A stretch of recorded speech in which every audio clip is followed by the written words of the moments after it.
Mikrofonen. All right.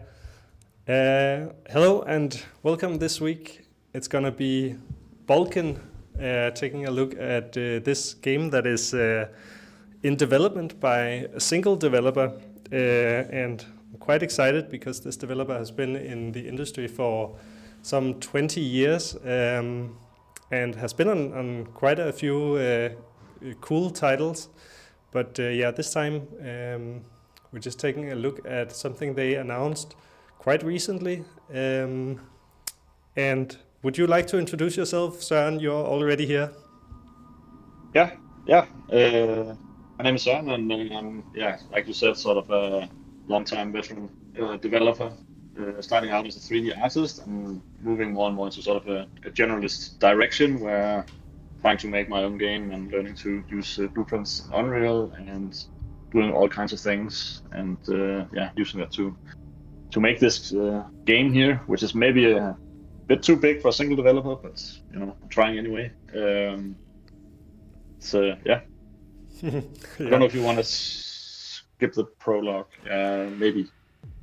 Oh, okay. You would like to just skip the prologue? No, it's up to you. I think let's take a look at the game from the beginning, unless and then maybe we can skip it if it takes too long. Or, but yeah, we're kind of just introduced to a little bit of a smaller ship here. Your small shuttle, the Neo, is damaged and out of fuel. It has emergency docked inside the Bulken, an enormous deep space freighter. So that's of course the name of the game, Bulken. So we are about to enter a big ship, and I don't know the whole story yet, but I have a feeling that it's kind of a lost ship in space, and we are of course gonna find that there's some enemies waiting for us inside. Yes, indeed.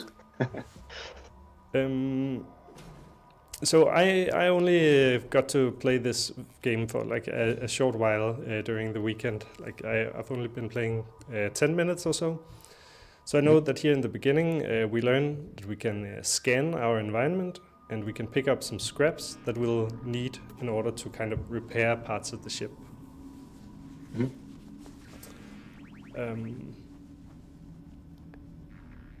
Okay, so usually I will read some of these. I actually don't remember this one, but let's see here. We opened a personal log, entry 1. I've set out from Armitage Station. Could be a longer journey, but the Neo should be up to it. Entry 2. Had to take some detours and ran out of fuel. I've emergency docked the Neo inside this massive hulk of a ship. Lights are dim and no one is hailing back. Ship name is Bulken. I guess I'll have to get out and see what is going on. Should bring my gun. Need to repair and reboot the systems first. All right. Yeah, so it's sort of like an optional extra information a little bit, trying to add a bit more context to your situation. Yeah, because I think when I played it here in the weekend, I didn't even see that one. I was just running around and it kind of told itself. Although, where is it now? I did pick up the scraps, and I remember I could repair something, but now I can't see it. So, okay, so I can open the hatch, but the hatch is offline. I need repairs here. Oh yeah, okay, I can repair this. There we go. All right. So while we just open the ship, we just spoke a little bit briefly before we started here, the two of us, about how you were a 3D artist in the beginning, but you're kind of now unlocking the opportunity to make a game on your own by the power of Unreal and blueprints. It's making it possible for a single person to actually make a whole game. Yeah.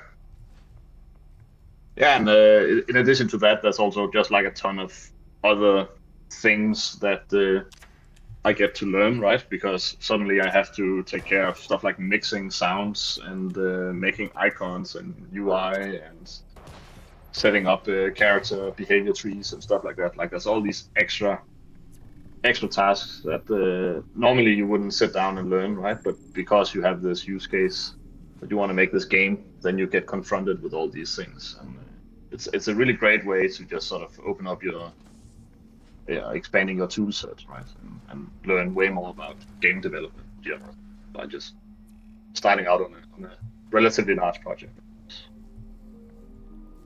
Yeah, and of course you're no stranger to game development. So we introduced you as a veteran, but I can say that you worked in a couple of different companies, IO, Kilo, Playwood, and those companies have made games like Hitman, and I think Kilo was part of making Hugo. Like they were not the sole developer of that, but they were part of making Hugo. I don't know if you were there at that time.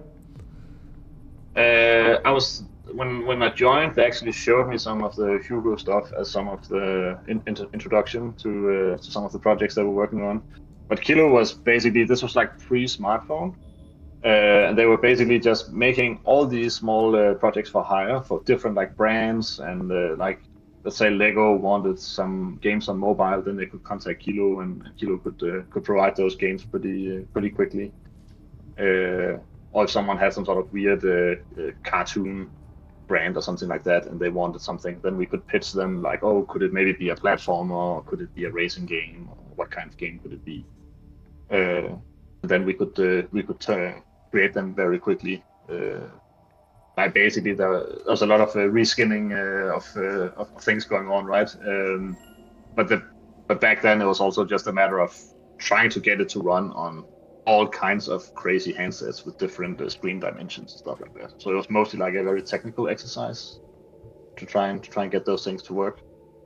And this was like just before Subway Surfers kicked off as well.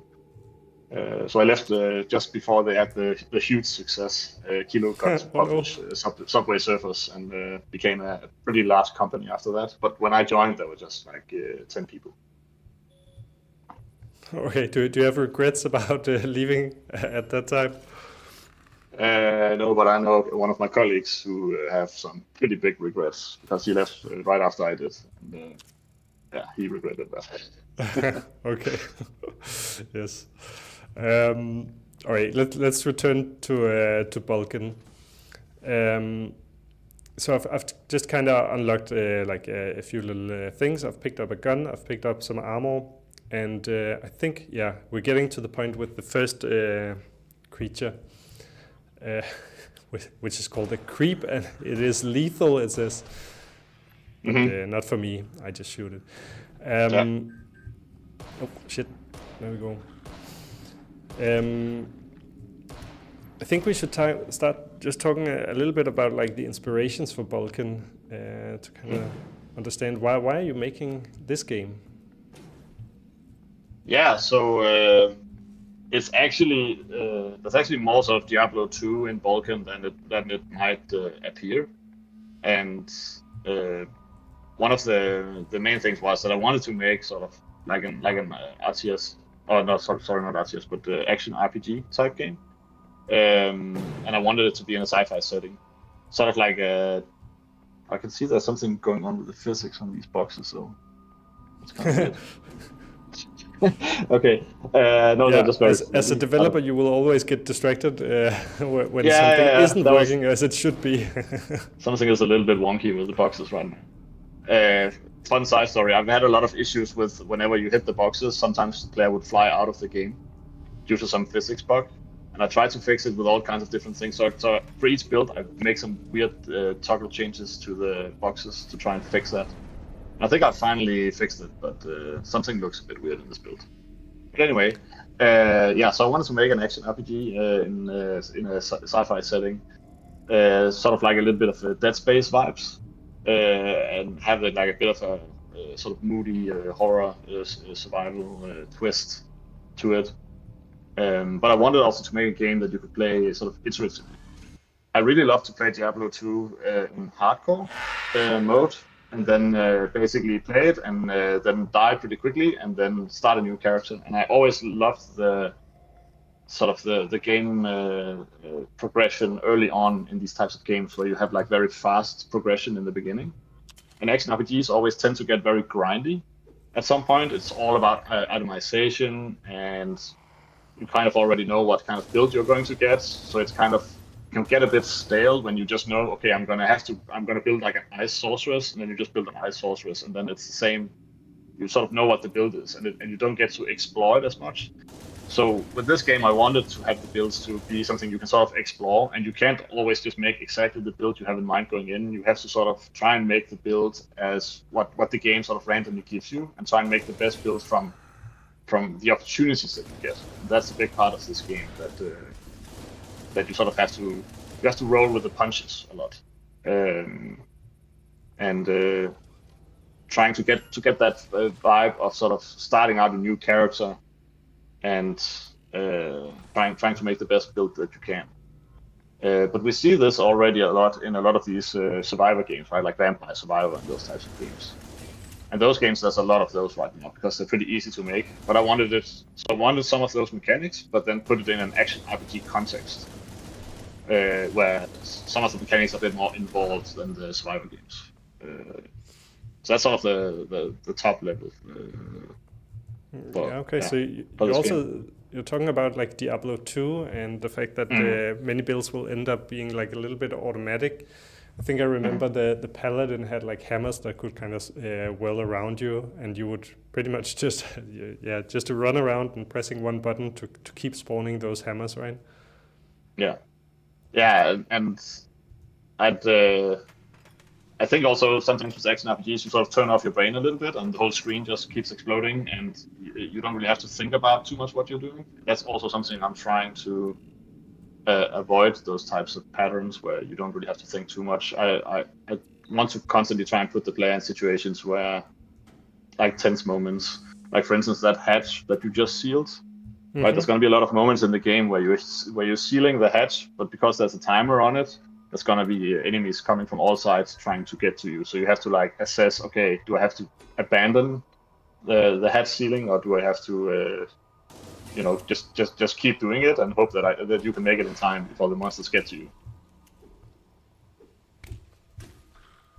So are we seeing all this random drops, and thereby also like what random build we should make?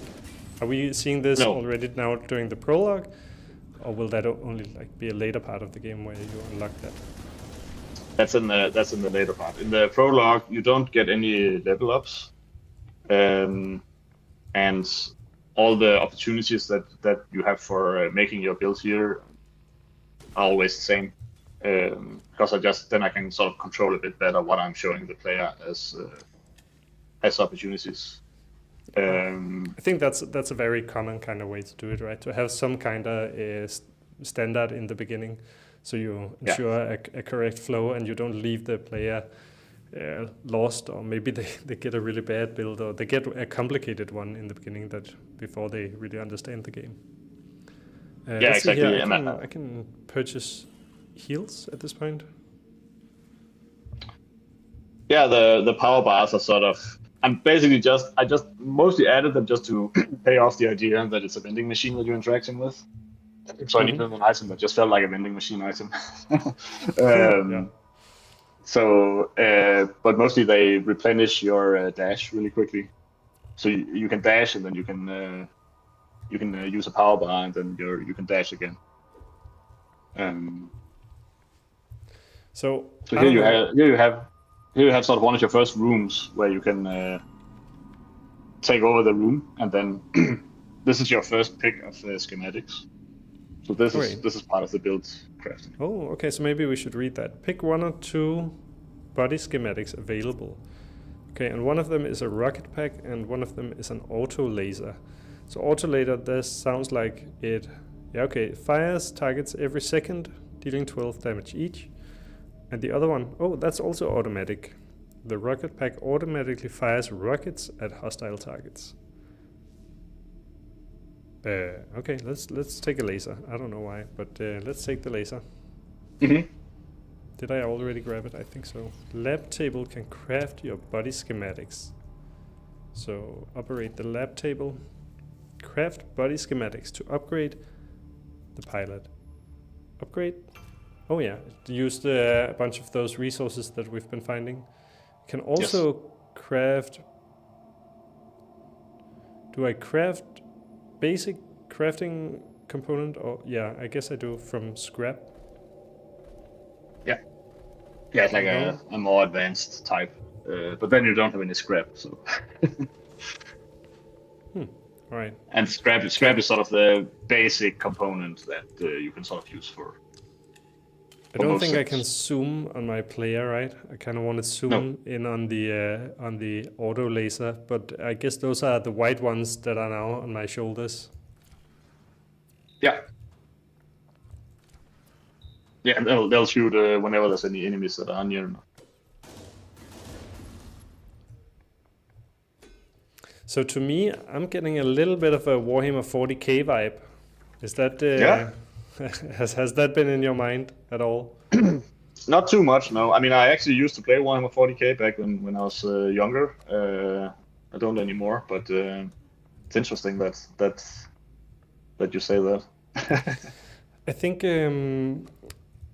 so. I think in Warhammer 40k there's something called a Space Hulk, which is a huge derelict spaceship. Yes. But that's this game is called Bulken, and I don't know. It just instantly puts me in that kind of. No, that's totally intentional. That's totally intentional. Yes, the Space Hulk is actually a separate game. It's actually it's like a smaller game that's sort of like a gateway game into Warhammer 40k. I used to play that as well. There's been made a bunch of different video games about Space Hulk. There's actually a Danish production some years ago. Which where one? They made a Space Hulk game. But then I think there was an even newer one that came out some years ago after that. So it's sort of a continuous franchise. But no, that's definitely part of the inspiration as well. Actually, if I track like the idea of Bulken, like the main idea actually comes from a game that's similar to Space Hulk called Space Crusade, which is an even simpler version and also sort of like a gateway game into Warhammer 40k. I don't know if anyone. Is also just it's getting to a point where it's kind of like a little bit of a huge mess, but also really, really cool how they have all those games that kind of funnel it into the universe one way or another, right? So that they'll catch you if you're interested in strategy. They'll catch you if you're interested in a shooter, and one way or another, they'll kind of funnel you into the franchise. Absolutely. I think I'll just read a log here that I found because this is now telling us a little bit what's going on this ship. So I found a log that describes how a strange outbreak of an unknown virus affected the crew and made them attack each other. It ends with, "If only I can get to the mainframe in time and enable the lockdown protocol, maybe our last chance to save the ship." And I apologize for the on the nose writing there, but I consider a lot of these texts sort of kind of placeholder-ish. I'm trying to get the gist across about what type of information should the player get away from it, and then hopefully I can write it a bit better later. Or but I'm trying to give some sort of basically direction to what is my next sort of long-term goal, or like what the hell am I doing? Because right now we're sort of walking around just shooting all these random space zombies, right? So it's like trying to remind the player that hey, we're actually trying to do something here.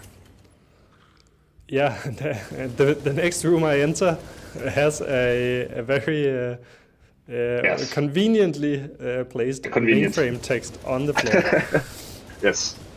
But I think that still suits, like it fits the game world, right? It's a nice way to do it actually, because it would make sense in a huge ship like this that the crew would be able to find their way to the mainframe.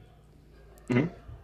So that's a whole kind of way to design games, to have like these. So of course, right now I see my health in the UI, and I see which gun I have equipped in the UI. I also see the gun I have equipped on my character. Mm-hmm. But you could have a pointer, kind of a UI pointer with the mainframe. But I think designing a game so that all the information exists in the game world. That's super cool. There's a lot of really cool examples of how to do that. Mhm. But it's difficult. Yeah, I mean, I think that's a big conversation these days about that, especially in terms of sort of over communicating to the player, having like mini maps. If you have a big, like I don't have a mini map right now that's instantly available, right? The only mini maps are inside consoles, and that's a very conscious decisions that I made. It might be something I have to amend at some point, but for now I'm really going with it, right? Because it also gives you a reason to go into these rooms. These rooms are very intentionally placed when you get to the real game after the prologue. So the rooms are sort of like your little safe spaces where you can sort of plan your move. And I wanted you to use the rooms with having access to the minimap from there, because if you just have access to it all the time, then you're sort of playing the minimap a little too much sometimes, right? You have like overlays and things showing you too much what to do. You stop looking at the game and just look at the UI, right? And that can be a little bit of a problem sometimes with modern game design that takes it too far. I think you're totally right there. I love games that don't have a map at all. Those tend to get a lot of negative feedback when they don't have a map at all, and then the developers end up implementing a map later. But I think when the game does not have a map, you get really pulled into the. You get a lot of immersion because, yeah, as you say, if you have a mini map at all times, you end up just playing the mini map. Yeah, I remember playing the new Doom game. I think it was Doom Eternals, and the first thing that happened was that the game threw up this big marker showing me where to go. And I was just thinking, this is not Doom. Like, this is not the Doom I played in '93. Like, you didn't get stuff like that for that game, right? It was all about like finding your way and looking at the environment and trying to, like, it was like part of the puzzle was trying to solve the navigation, right? And when the game just immediately throws it up right in your face, it's like, what's going on here, you know? And then I can disable it, and I did. But now I'm thinking, okay, but if the developer thinks that I needed this, maybe the levels aren't designed in a way where I'm supposed to just infer it by playing it, right? Maybe I actually need the markers. So it's just a losing battle, right, at that point. Yeah, a bit tricky. Yeah, no, it is super tricky. There's a lot of also like another thing that's just super tricky about games is that there are a lot of different player types. So you cannot satisfy everyone. Yeah, and if the current audience is trained to play games in a certain way, then you also have to meet them where they are, right? You can't expect people to have the same type of gameplay experience as someone who played games in '93, right? So that is part of it. But you know, since I'm doing a solo game from like basically no budget, right? I think I have to try and live up to my values in some way and not try and sort of immediately go for the obvious design decision. Because if I do that, then you know what's even the point of making solo games, right? Like they're the games that are supposed to try and push it a little bit. And this is actually, this screen here is an example of something that I am struggling with a little bit here. So basically, if you look at the bottom right now, it has this, like it basically strips away all your stuff at this point here. And this is sort of the semi-controversial design of the game, where at certain points the game will sort of take stuff away from you, but it'll give you then these choices of these loadouts based on how much credits you have. And the credits are, you can see you have this compensation, right, where it sort of churns all your stuff. And then it says, okay, you have 91 credits worth. Then you can pick one of these 3 packages. So that's going to be what you start with for the next deck. So that's sort of the progression. And this is a really big design decision, right? Which is also I've gotten some criticism for, right? Because people have expectations for action RPGs that you sort of like, you keep your stuff all the way through and you just sort of get stronger and stronger and stronger. But it gets really difficult to manage when the player just keeps getting stronger, because then the game has to sort of throw equal enemies at you that can sort of meet the player where they're at, and that also leads to some really big design problems, right? Where, well, how are you going to do that? You just auto scale the enemies continuously to follow the player, but then you never really feel the progression. Right? Then it's just like this very smooth progression that's not that interesting. So what I'm trying to do is I'm trying to sort of reset a little bit, so you get down and you sort of hit the floor again. And the enemies can also be pretty simple and pretty easy for the next deck, but then it scales a bit more. And then you have to then follow that scale, right?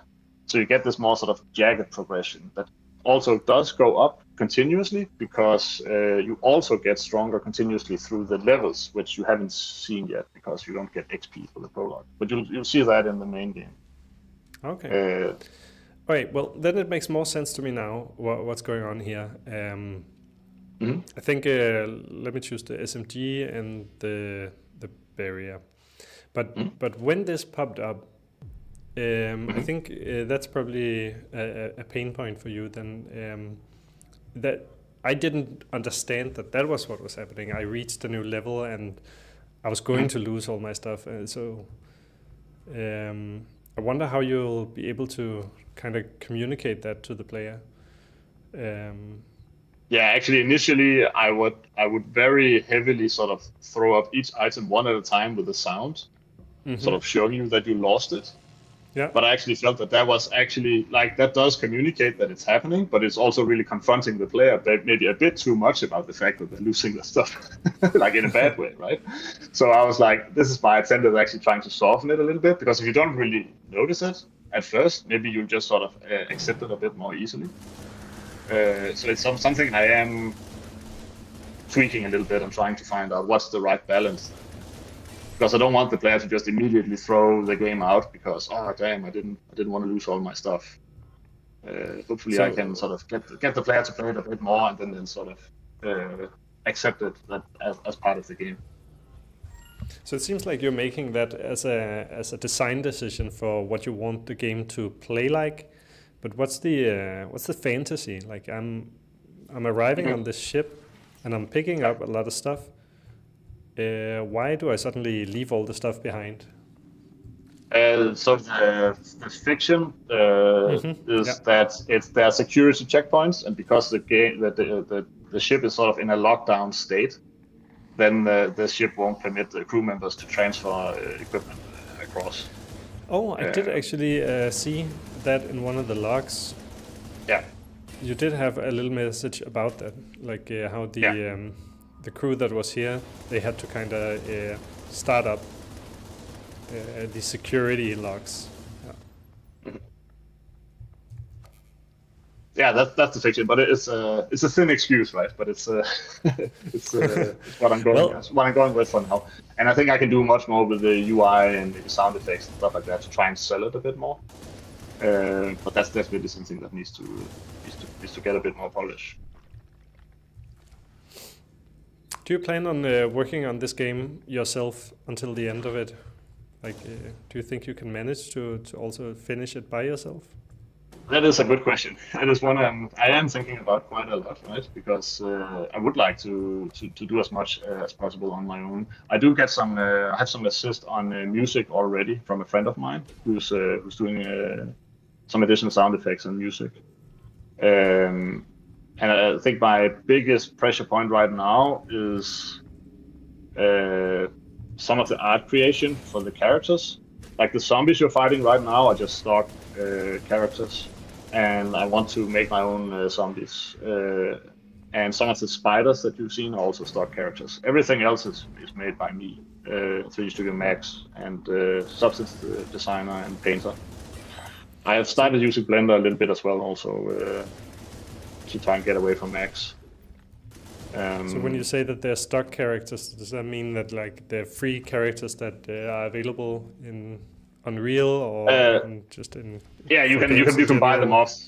You can buy them off the marketplace on this fab.com website for Unreal. So you can access all these different. I got a new gun. And it's an intense one. That's the rocket launcher. Yeah. I didn't even notice I was losing my wait. Oh, I still have the other one. Yeah, there we go. Okay, so it's the grenade launcher. Yeah, you actually got that a while back. Oh, I guess maybe now I just I shift weapons on the mouse wheel, so I probably just hit the mouse wheel. Mm-hmm. Yeah, so of course, as I'm playing it right now, you can't really use that as a perfect kind of playtest to, for example, notice if a player doesn't notice that they pick up the grenade launcher, because I tend to always be a little bit distracted when I'm doing these streams. I also want to keep a little bit of my focus on what you're saying and not just on the game. Oh, I'm quite impressed actually by that you're able to ask these questions while playing it. That's but maybe that's because I'm just running around and I'm not really paying attention to what I'm doing at this point. Yeah, maybe. No, I think I know what I'm doing. At the beginning of this level, we met some kind of a control board that said we needed a Nexus, and I've been picking up Nexus, and I think maybe this is the point where I'm using my Nexus. So we're getting... Yeah. Oh, we are at the mainframe. Scanning summary. Systems operational 5%. Okay, so this ship is definitely not doing well. Enter deck 20 and get to the bridge. Okay, so we want to get to the bridge. Ah, damn it. Why did we land all the way at the other end of the ship? It couldn't have been a hangar over here. Yeah. Right. Yep. Deck 20 upper stations, rooms for crew, work and maintenance. Random anomalies. This screen here is very work in progress. It's sort of a compromise because I kind of want the player to see the layout. This is sort of like it's kind of like, like a Slay the Spire type, only horizontal instead of vertical, to sort of show the random progression. So all these nodes that you see here, they are sort of kind of randomized, at least some of them, in terms of what types of decks are there for the lower deck portions. Those are randomized. The upper decks are fixed for now. Hopefully they'll get randomized at some point. But this is basically the run structure that the game has generated for you for this run. And then next time you play it, there's going to be different permutations here. I kind of just needed a heavy-handed way to sort of explain that you are here and you have to get to there kind of thing. So I sort of threw this up because there was a little bit of confusion about the purpose of the screen, because you can't really interact with it. And right now I'm sort of darkening it a bit, so I don't know if you should even be able to hover it at this stage here. It's a little bit awkward what I'm doing, but it's sort of it was a little bit of a quick fix, and this will definitely improve going forward with the production. Okay, so what I'm also getting from this is it looks like I'll be able to kind of choose my path, and then I can see, for example, this level is going to have a special item, an SMG, and this one is going to have a Gauss pistol, and then over here a shotgun. So maybe I can kind of choose which path I want to take based on that. And I always want to try the shotgun in a game, so I'll definitely try and get over here. But then there's also something like anomaly. Yes, so the idea is also that the player can sort of you can access this screen from the consoles throughout the game, and you can sort of use it to plan a little bit also what your builds should be, right? Because if you know you're gonna go into an area where there's a lot of irradiated enemies, then maybe you don't want to use weapons that use a damage type, because they're gonna have a lot of resistance against it. So that's also, but that's a little bit more of I don't expect that for completely new players to factor that in, right? But that's a way for more experienced players to try and optimize the play a little bit. Try and think about the type of route early on.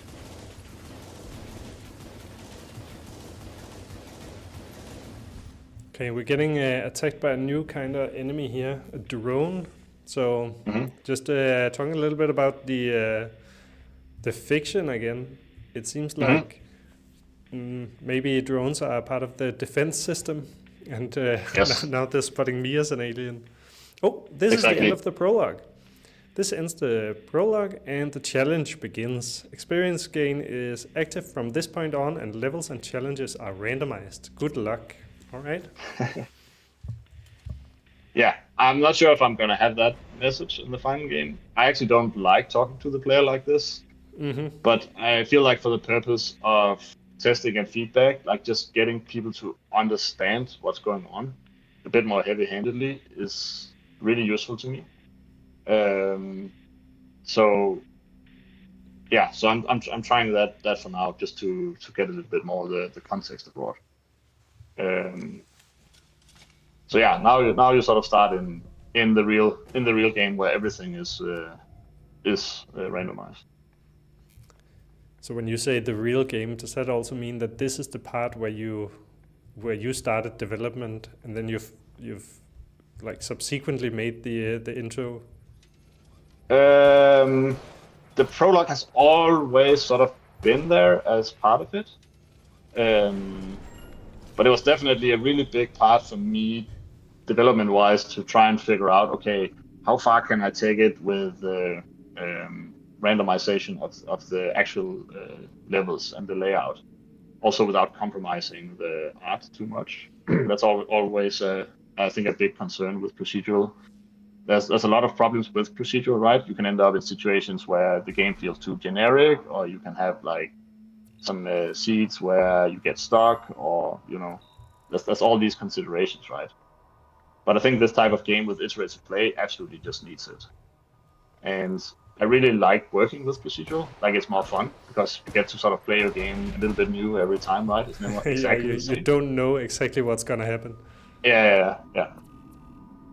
And it's a fun exercise to think about like all these different problems and trying to make it all come together. So here we have the classic pick one out of three, which is sort of the modern version of leveling up now, as opposed to the old Diablo 2 way. Um, and what's great about this is that you don't get necessarily what you want, but then you have to like maybe pivot into something that you didn't think about, and then you get to play the game in a more wide sense, right? Like you get to try out all the different options over multiple playthroughs. Yeah. That's basically what I want, right? So Yeah, okay, that's interesting. You spoke about meeting player expectations and also for like the current players, what players are currently used to. You're saying now that this is kind of the modern way of leveling up is pick these three as opposed to Diablo 2 where you had like those talent trees where you could read ahead and see all opportunities and you can kind of plan your build from the get-go. yeah, So since Diablo 2 was kind of a little bit of an inspiration for your game, and it sounds like you liked Diablo 2, yeah. would you rather have it that way? And are you kind of choosing this because it's the modern, or That's a good question. I really prefer this. Like this is not. I'm not trying to meet a modern audience with this approach necessarily. And if you look at the really big popular action RPGs, like actual action RPGs like Path of Exile and Diablo 4 and stuff like that, they still have the old method, right? They're not going into this modern approach. So I think I would actually meet the classic action RPG audience more by sticking to the old way. But I don't think it fits Bulken specifically because I also want this more sort of desperate feeling of, you have to like this whole roll with the punches mentality, right? I really want that for this game because I think it really reinforces the idea of iterative play. I actually don't think the classic Diablo 2 does enough to reinforce iterative play. I don't think they leaned enough into hardcore the way that I think it would have been a better game if they had done that. Um, and so I'm basically trying to make a game that lives up to, or basically, if you imagine Diablo 2, but it was designed in a way where, like, with a different, slightly different direction and leading into other like virtues a little bit more. Like that's kind of more what I'm trying to do with that, if that makes any sense. yeah. Um, Oh, another upgrade data cache. Select a schematic for download either shield or health absorb. CC attacks. What are CC attacks? Are those? I instantly think of crowd control attacks, but oh, it's close combat. Close Maybe combat. I Oh should use yeah. a different. Maybe I should. Yeah, probably use a different writing there. Close combat attacks heal or absorb a hit every 10 seconds. I chose a build that has a little bit of the power bar, so I can probably heal a little bit, but this also does I think I will choose the heal. I think that sounds nice. I like of course if you choose the shield you won't take as much damage at all, but there's something about being able to heal. Do I have it already, or do I need? No, I need to find a circuit board before I can upgrade it. Mm-hmm. Okay. Let's go out and scavenge the shit. Take what? Oh shit! Can't shoot. Why can't I shoot? What did I do? Oh, there we go. You press Q. Yeah. Or wheel. Yeah. Oh, level 3. Alright, so in the beginning I got an option to choose an SMG, and because I don't have an SMG I didn't choose it. I chose something like armor, I think. Then the next time I got an option for the pistol, so now I'm kind of leaning into a pistol build, I'm guessing. But I also now chose something that heals me when I do close combat. So yeah, so now close combat, that seems nice to choose. You can endure more damage, that's always kind of nice. And 25 hit points, that seems like a lot. That's like 1/4 of what I already have. And then welding, what's that? Well, your welding skill increases. There's a plus chance to repair and sealing skill checks. So we did see that, like with those like holes in the floor that we had to seal. And faster repair.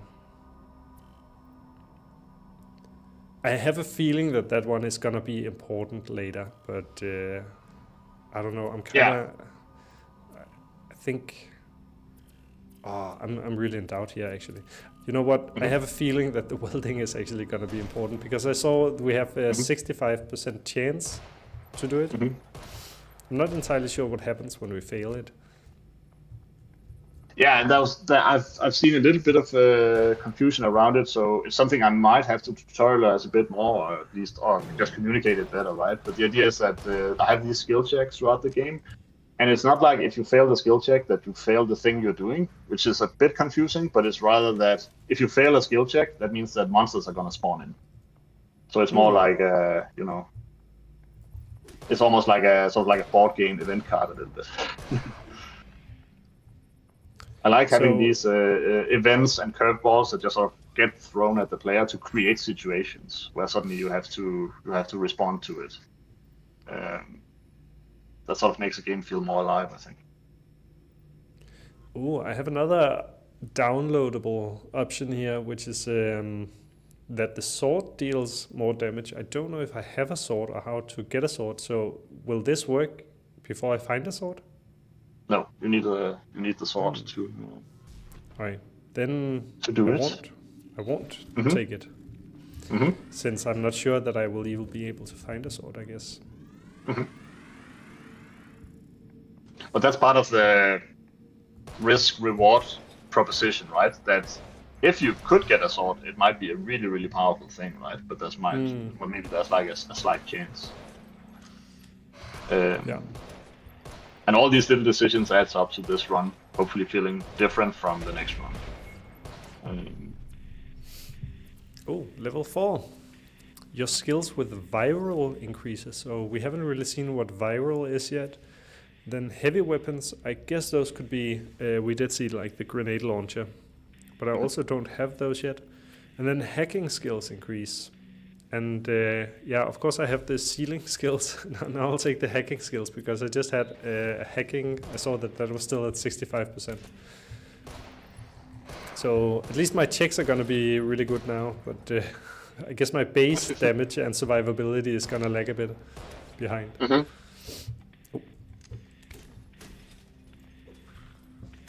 Wait, I don't even remember if I took the thing where I can regenerate with melee, so I think I want to maybe just get down to one of these enemies and just test out if I heal by attacking the last one. Well, you need to upgrade it, right?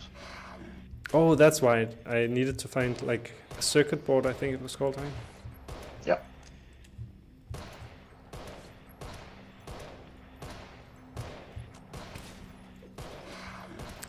I am getting a feeling that these monsters keep spawning from something I need to seal. Let's see here, they seem to be coming. Yeah, there we go. Wait, it failed? I think it said it failed. Yeah. Hmm. And I think there was like a screen shake, so that means that Yeah. some monsters spawned in. Yeah. So how many players have you had played the game? Oh shit, I'm really low on health actually. I need to get into the healing pad. How many players have you had play the game? Not that many for this recent build, but like over the whole duration of the development, I probably had like 15 or 20 people. But those have just been people that I already knew, like friends, family, and stuff like that. Trying to get out and find players in the wild has been fairly difficult. But I got some really good feedback recently from this what's it called? Dev Test Repeat Discord server. Oh yeah. Where I signed up, and I got some excellent feedback. I actually got 2 people recording YouTube videos where they played it, which was super useful. So the Dev Test Repeat is kind of like a physical event where you go to this event and people will try out your game. Yeah, that's sort of their main thing. But you can also just digitally sort of request it, right, and have people play it. But yeah, they have these physical events. I haven't attended to it yet, but I would really like to. And sort of seeing people play it and see sort of like their responses to things in real life can actually be extremely helpful. And sort of get a feeling for when they sort of get frustrated by something and take notice of that. Is something that you really don't get when it's just over the internet. So that's something I would very much like to attend as well. So are you in the Copenhagen area? Yeah. I have thought about it, but the problem is I need to have a laptop that can run it. So and I don't have a laptop at the moment, so it's I'm a little hardware impaired to go to the event. But I'll try and figure something out, hopefully. So just a little bit of feedback at this point. I have 2 pistols now, and I have a difficult time seeing which one of them I have equipped. So. Oh, okay, yeah. That's interesting. This is probably this one that I have now, because I see that I have more ammo for this, and I think I used to have only like a 12 ammo. I think the other one is supposed to be faded down a little bit on the other slot, right? But yeah, maybe it's not clear enough that the faded down one is sort of the offhand one. I think it's also probably because one of the guns is just white and the other one is black. Yeah, it's a very cheap. Right, it's more easy to see here, right? Yeah, it's a cheap reskin. Oh, I have a flamethrower. I didn't notice the flamethrower. Let's try that. Nice. Let's set something on fire. Is it? No, it's not dealing damage like afterwards.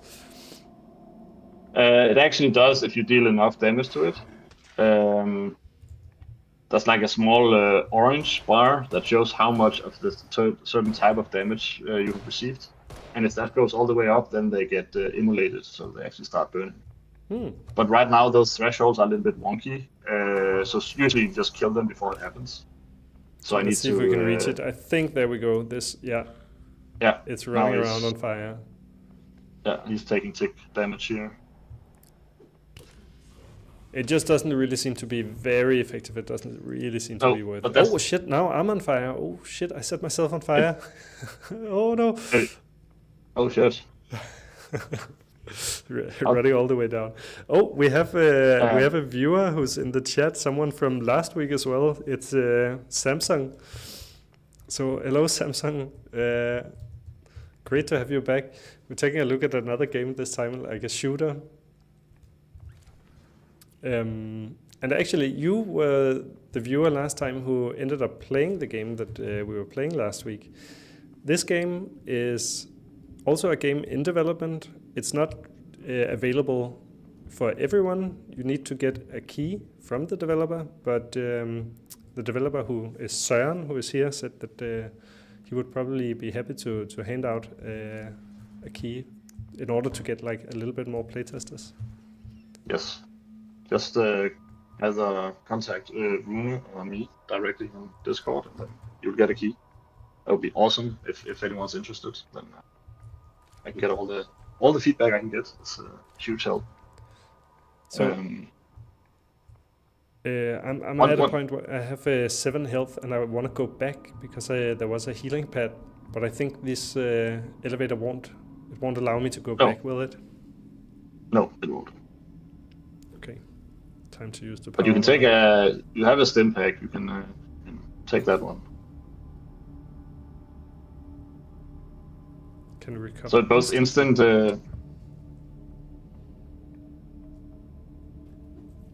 One thing to note, you mentioned that the flamethrower didn't seem all that efficient. Actually, the enemies you're fighting on this particular deck, they all have resistance against fire because they have this anomaly where they burst into flames when they die. So they're already really strong against fire. Right, cool. Oh, we also got an SMG now.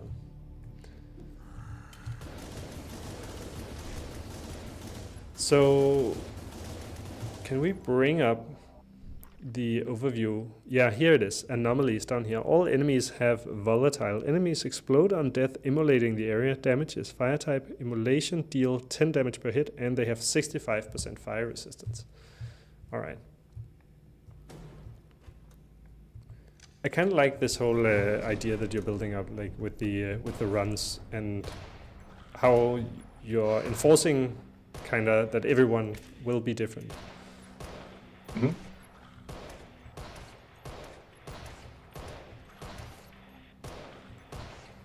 I think you can just hold down the fire button if you want. I think you're clicking each time, right now? yeah, I am. It gives a very awkward flow to the character. Yeah. So I just wanted to highlight that. Yeah, okay, because the character actually, it follows the mouse when you're standing still, but as soon as you run, it runs in one direction, and if I shoot, then they turn around. So Yes, but if you hold it down and then walk, then it holds it steadily. Yeah. So that's also another interesting thing about being a game developer. You're playing your game in one way, and every time you see someone play it, they You're play playing it a it different wrong, way. man. Yes. Oh, we got a circuit board. There was a circuit board right there, so I have 2 of those. I could be able to build my downloads. Now I just need to find a station where I can do that. There's another pistol. I'm guessing this won't be any difference to the one we have. No, No. the same bad one.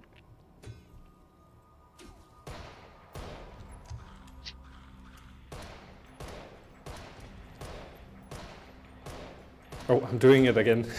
Better. I need to play it right. But I also am about to die. Oh, no. Shoot. Why can't I shoot? Oh, no, I shoot it. So when you reach 0 hit points, you get into this wounded state where you can't shoot. You have to restore yourself first. Oh, and I had that EpiPen. You had the EpiPen, so you could have done it in a pinch. Yeah. Okay, where are we now? Let's see here. We're still on the volatile anomaly. Am I just back to the beginning of the level? Yeah. Does that mean, do I still have all those upgrades, or no? They seem to be, they're gone. But I still have the schematics. I don't think you had any upgrades before either. Oh, okay. What about the level ups? Yeah, the level ups that you took with you, you keep those, but the level up that you got in the level, you lose those. So, because I don't want to give the player an advantage by playing a level almost to the finishing line and then dying and then replaying it, because then you get too much XP. So you shouldn't be punished for playing it really well, if that makes sense. I'm trying to avoid these dark patterns where you can sort of abuse the game a little bit too much. I also have this thing where right now enemies that spawn continuously don't give you any XP. Only the first instance of the enemies give you XP. So I'm trying to Yeah. control it so you can't just farm them and get like a level advantage.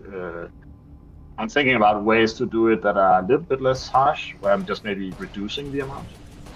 So yeah, stuff like that is things you have to consider when you have these types of runs.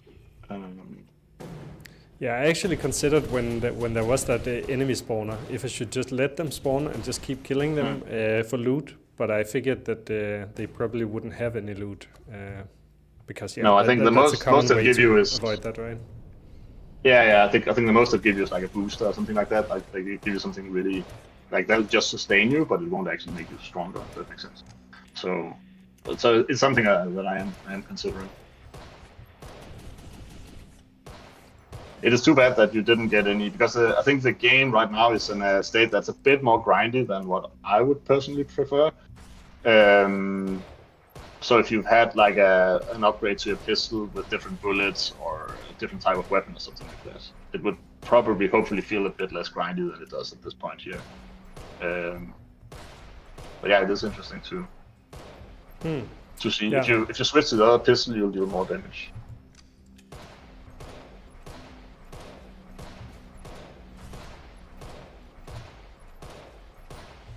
There we go. Oh. Yeah, so what do I have at this stage? I do have 2 different pistols. I just scrapped my flamethrower since we're on a level where the resistance. Oh, new schematic, electroblade. So I can make the blade now. I think I have a lot of stuff that I can create if I just get the circuit boards, but I lost my circuit boards on death. So we're back. I'm sorry, you don't get to show off the cool parts of your game because I die and start over. No, but I mean, honestly, you wouldn't either, because you wouldn't have any opportunities to upgrade it. Because when you get to the end of this, it'll actually reset a lot of your progression here.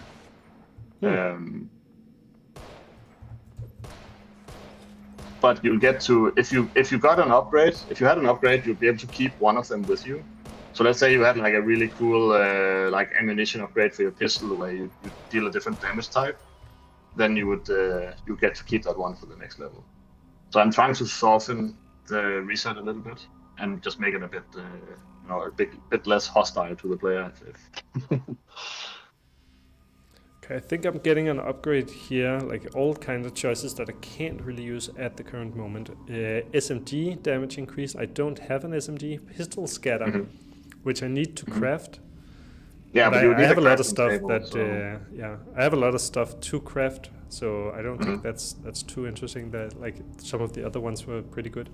Then electrical engineering, your skills with static increases. I don't know if I have any skills that have static. No, you don't, and the enemies don't deal too much static either. I think the beam from one of the robots technically deals static, so you could have more resistance against that. That's sort of a very niche situation. I think I'll take the SMG. I think I've been finding a few of those, so hopefully I can find one of those and increase that. Because I don't have my pistol increased anymore, right? Where do I see the increase that I have? Right now I should have the SMG. So next to the character, you can see these are your permanent skill upgrades. Okay, so always, I do have, I do have that one still. Okay. Yeah. Okay, increased armor, increased pistol damage, increased welding and hacking skills, and scan. Oh yeah, that's right. I can use my scan to push back enemies. I should have also used that before I died.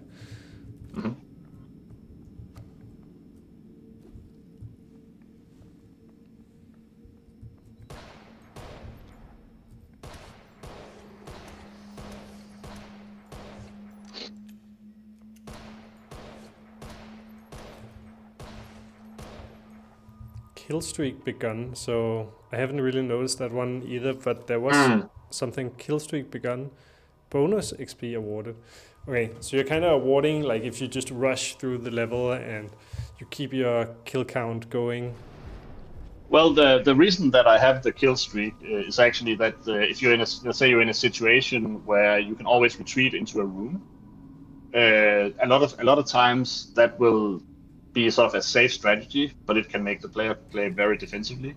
And by having the kill streak, it promotes the player for playing more offensively. So saying, okay, you have a kill streak going, and there's some enemies coming at you. Instead of hiding in a room and lose your kill streak, you can fight them and keep the kill streak up. So it's sort of a way to try and make the player play a bit more aggressively in some situations.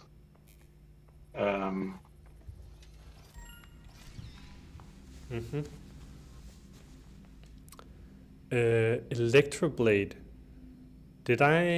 What did I find before? I found something for... Oh, it's reset now. We're in a new level, so now it's reset. Yeah. But you still have your level up. Okay, I still have these ones. And this time I chose to start with an SMG. Yeah. I'm not entirely sure why I chose that, since I had the pistol bonus, but... Well, you also have the SMG bonus, so you sort of you're going for the multi-option approach. Which I think is probably going to be the poorer approach, right? Yeah. But it's totally fine. I mean, especially early on, just trying out different things and see what the game does, right? Yeah. But the weapons all have infinite ammo. Well, maybe not all of them. I don't think the grenade launcher had infinite ammo, but at least the pistol and the SMG does. Yeah, that's also I guess sort of an interesting design debate, because I've heard a lot of people talk about that since it has sort of a survival bent, that having ammunition makes sense. So they don't really like that you have infinite clips, reloading clips. But it's a design decision I made pretty early on, and it's one of those design decisions.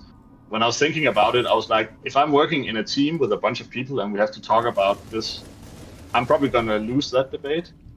And it's got because it's one of those things where you get metaphor captured a little bit, right? It makes sense to have ammunition as pickups in a game where you can like craft and have pickups and stuff like that. It makes real world sense. So it's a decision most people will naturally go to and say, okay, there should be ammunition restrictions for all the weapons.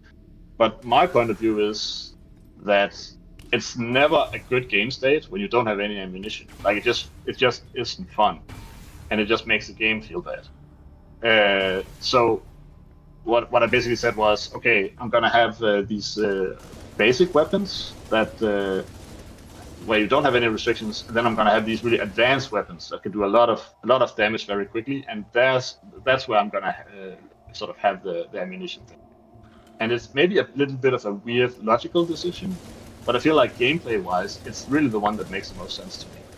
And that's the direction I want to go with for this game, and just try and go with the best sort of game flow and not what always makes the most sense. Because you can always come up with excuses to make your game worse. I've really had that experience so many times on different games where people would argue for things that would actually make the gameplay worse just because it made more sense.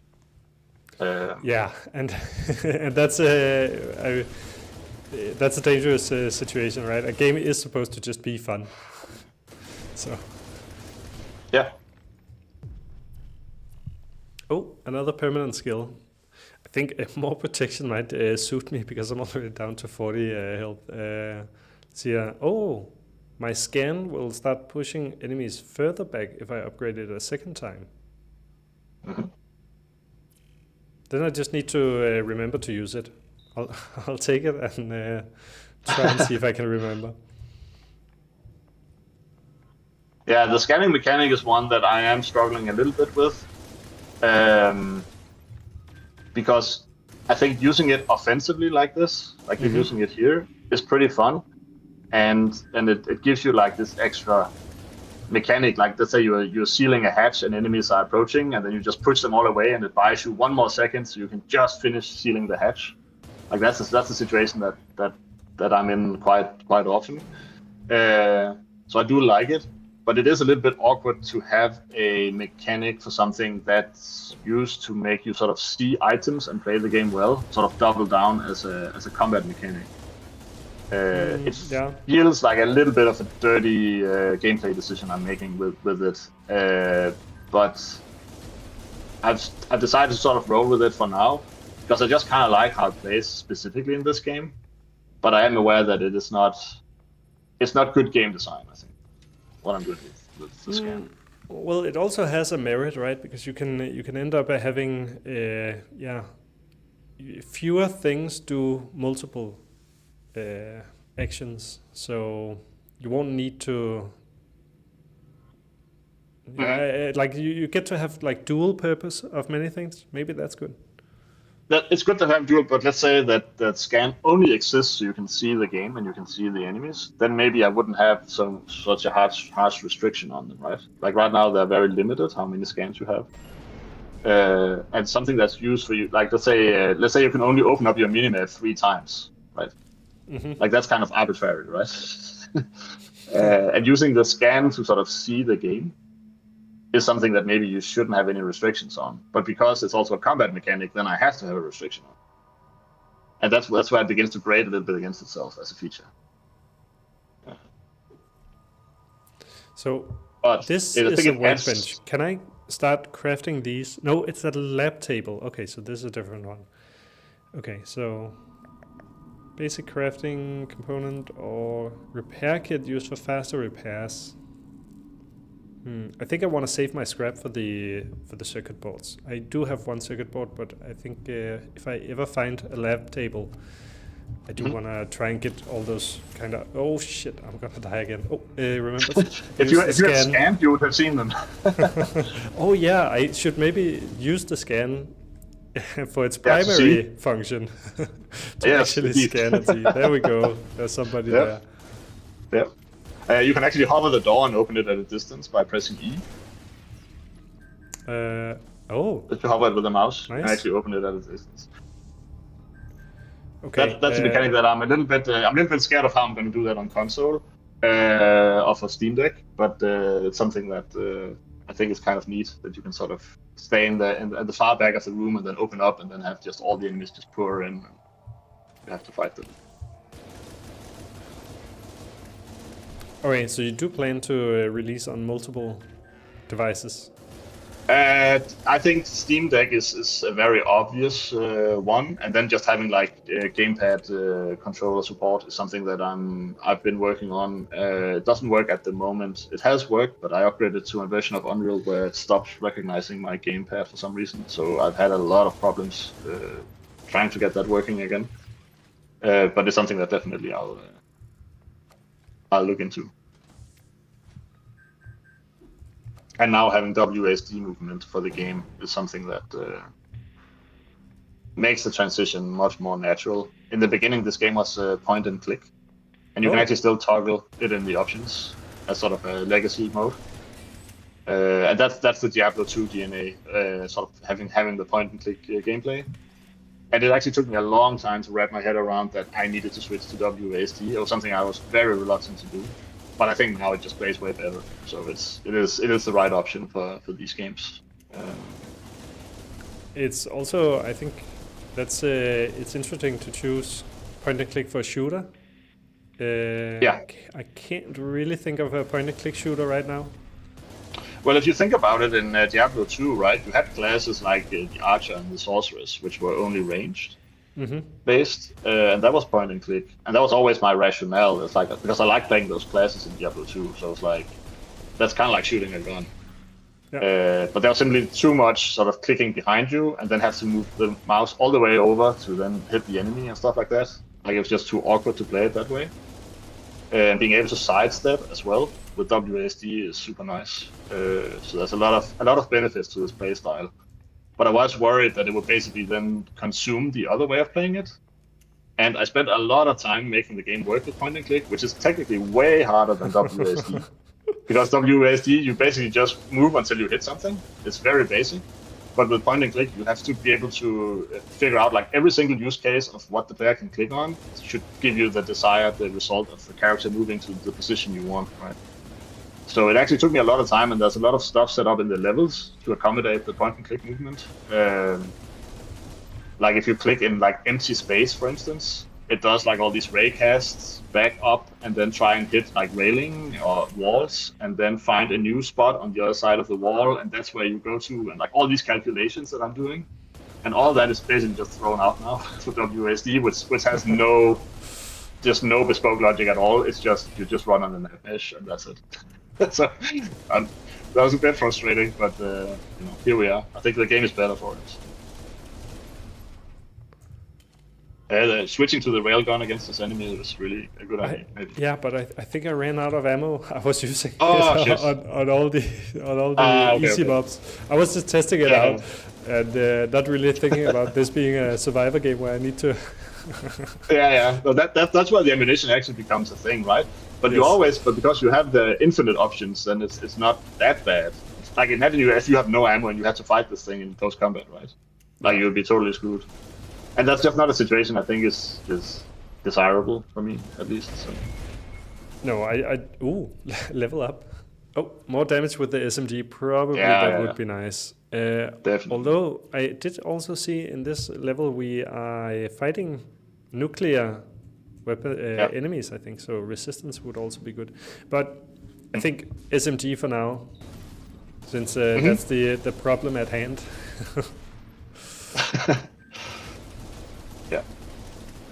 Yeah, it's pretty beefy, this enemy. Yeah.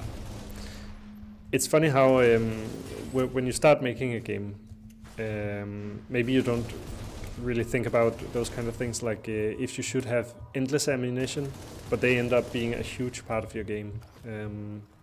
I think it's also worth talking about another game in development in Denmark that reminds me a little bit of this one, like Dark Swarm. Do you know that game? Mm-hmm. Yes, yeah, I know it. It's kind of a funny story actually, because I know Jonas from basically way back, and he sent me an email about Dark Swarm at some point, just completely out of the blue. And I looked at it and I was like, okay, that looks super cool, but it really looks a lot like my game. And I was like, so I kind of ignored it a little bit for a while because I didn't want to take any influence from it. But I have since played it, and I was at an event that they held at their offices and stuff like that, and it's a super cool game. I think it has a lot of the same inspiration and vibes than what I'm going for sure.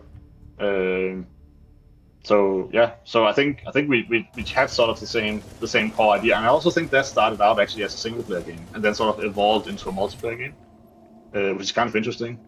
Because my original idea for Bulken was that it was actually a multiplayer game, and then it evolved into a single player game. I sort of had the idea that it could be like way back. It was more like a MOBA, where the idea was that you would go out and you would have to secure these different rooms, and these rooms would then give you like a benefit for your team based on what type of room it was.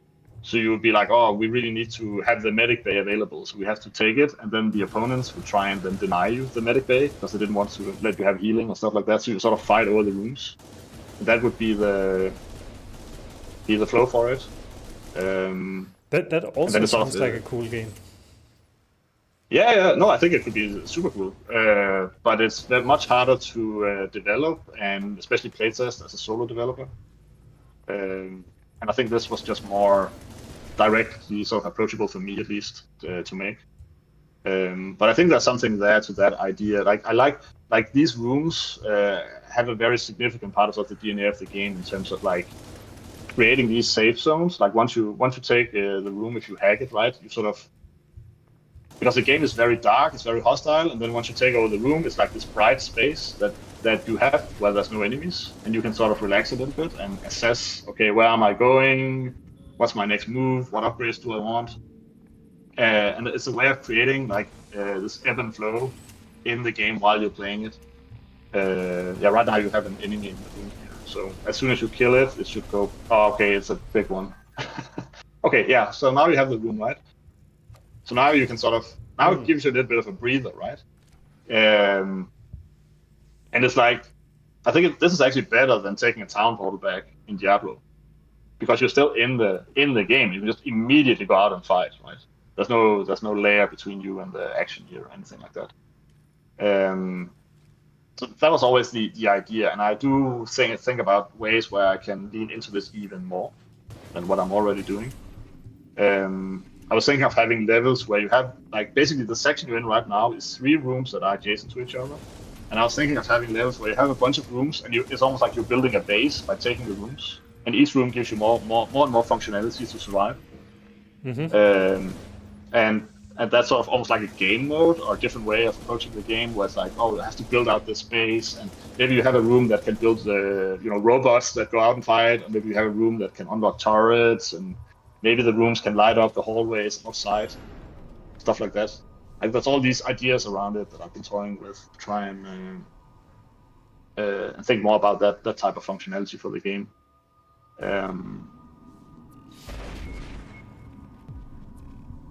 Okay, level 9 we're reaching now. Yeah. I think do you have any? Static, we haven't really seen that yet, so it's gonna be protection or health. And I can yeah, see that the console in the other room is green. That means that there's still schematics in it. So you can try and check that out and see what schematics are in that. I would really recommend trying to upgrade a weapon, because then you get way stronger once you do that. Are you talking about this one? No. No, the console there. It's also a cabinet. The one. This one. Armory. Yeah, this. Hi. Yeah. SMG fire. Okay, that could be good. Incinerator plasma. Mark 1. Ammo type craft at a workbench to take effect. Both of them need a workbench to be crafted. So what does the incinerator plasma really do?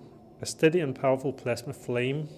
I think we're not in a flame resistant level anymore, so that could be nice. Yeah, we also don't have a flamethrower, like so the heavy weapon, right? It's actually a flamethrower.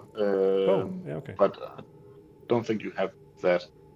And you can also use the minimap to find the workbench if you need to know where it is. Then that's part of it as well.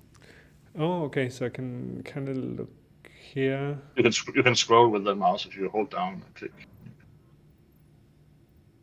It's a little wonky, but it vending kinda machine, lab table, healing pad, medical cabinet.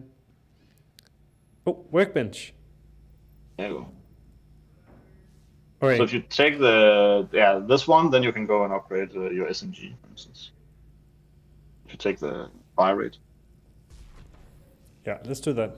Let's take increased fire rate on the SMG, and I think we need to head east in order to get to that crafting table.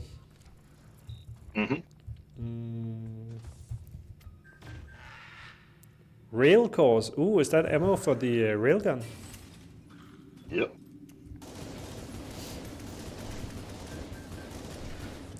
So let's just try and see how many we have. 6 shots for the railgun. All right. This time I will save it for an important enemy instead of just shooting it into the darkness. The crafting. Oh, there it is. Workbench. Okay, let's see what we can do. Well, I don't have enough scraps for circuit boards, but I do have the 2 circuit boards. So after this, I should probably head to the lab table. Repair kit, craft gear upgrades. So if I drag my SMG in, yeah, okay, then craft it so it shoots faster. Nice. Can I also do that for the railgun? Nothing to upgrade it with, and the armor, nothing. And now I can see down here, the SMG has been crafted. So what are all these other ones that I have? It's for the grenade launcher. This is for... This is just for crafting circuits, alright. And crafting a repair kit, okay. And these are for lab tables. Okay, the blue ones are for the lab tables. Boosted, you feel jittery. What does that mean? You have some time dilation on right now, so enemies move slower while that one is active. I think the lab table is somewhere just over here. I did see it somewhere too. Oh, the west. There we go. She was a bit faster now, so.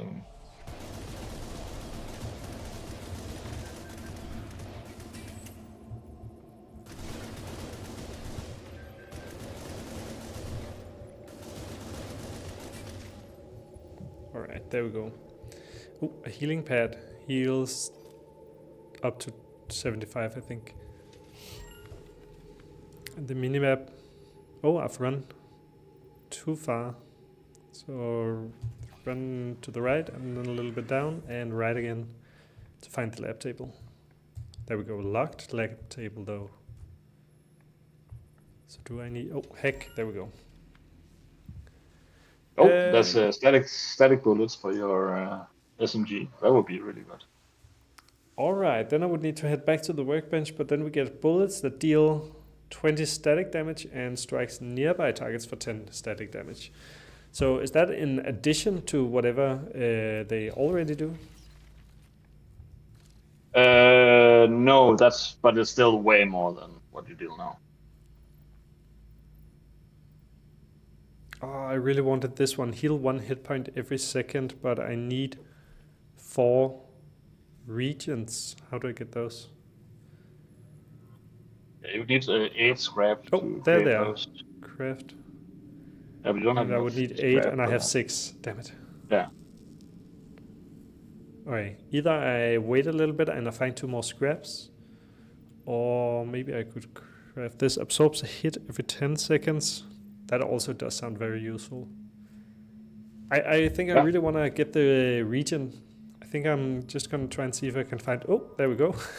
two scraps. Let's go back. Now I should have enough to craft. Oh. Craft. Huh, I'm doing something. Why does it... I end up out. I think it's maybe because I double click or something. I don't know. Interesting. I'll check that out. Now I'm healing. It actually says I'm healing 2 every second. Didn't it say I would only heal 1? Yeah, that was fake news. Yeah, fake news. and clearly shows that my game is not data driven enough. Yeah, you've been typing in that information in 2 places.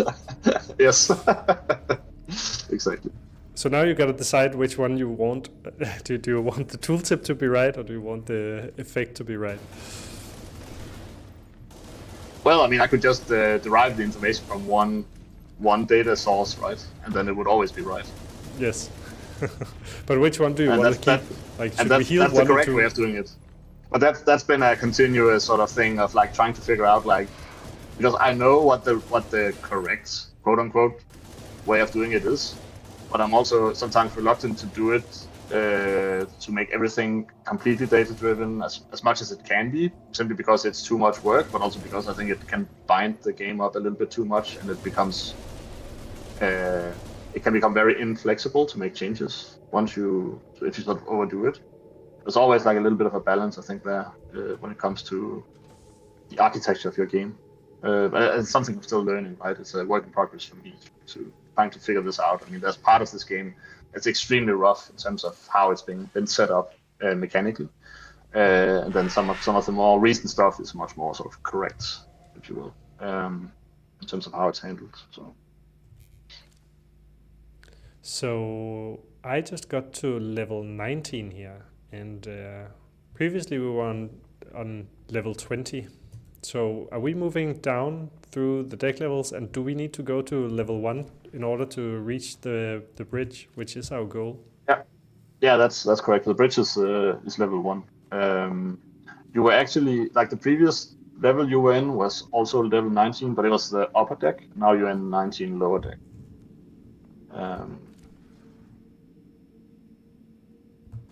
Okay, so how does that fit? We had that layout, and you said you called it like the Slay the Spire layout going through the ship.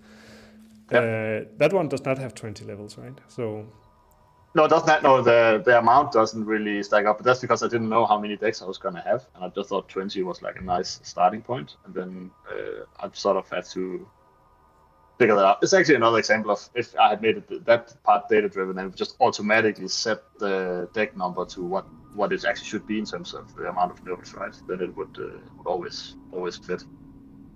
But that's just a rough spot for now for me to try and figure out what the structure actually should be.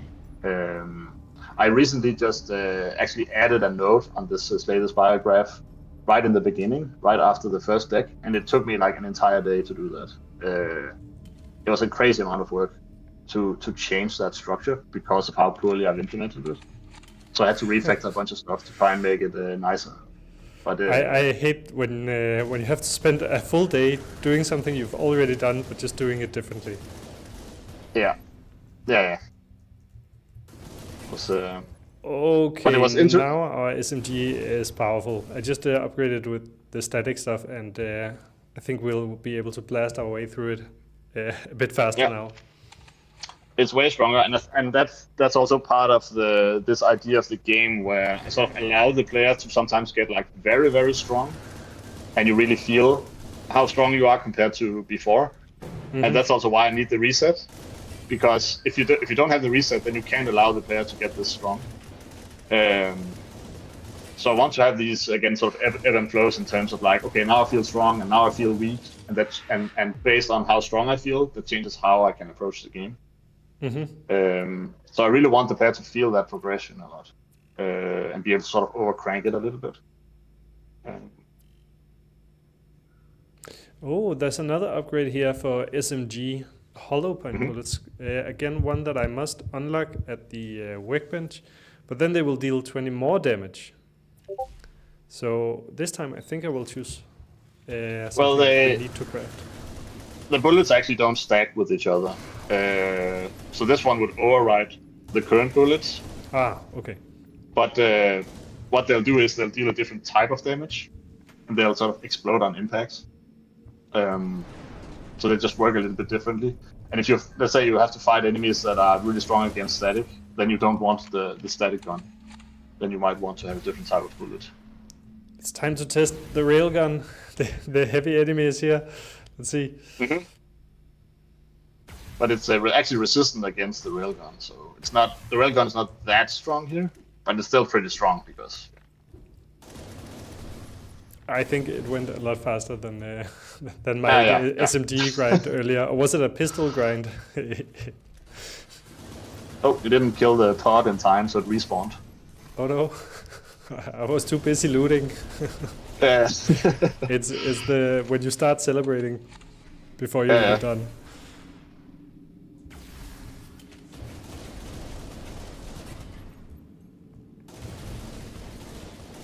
Oh, wave cleared. Another wave incoming. So are we on... is that the anomaly at this level, that we're fighting waves? So I didn't notice... No, the anomaly is that all the enemies have this irradiated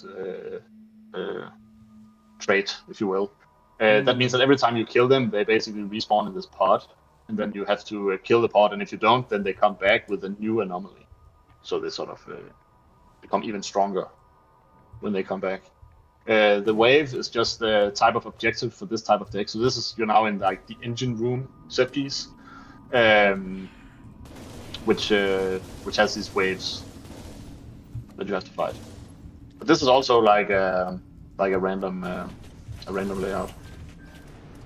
Okay, so you said you sort of have those two kind of like a mission type and an anomaly, and those will get random combinations to create different levels each time. And then, of course, also the procedurally generated layout of the map. Oh, organic plots. I need to destroy those. Yeah.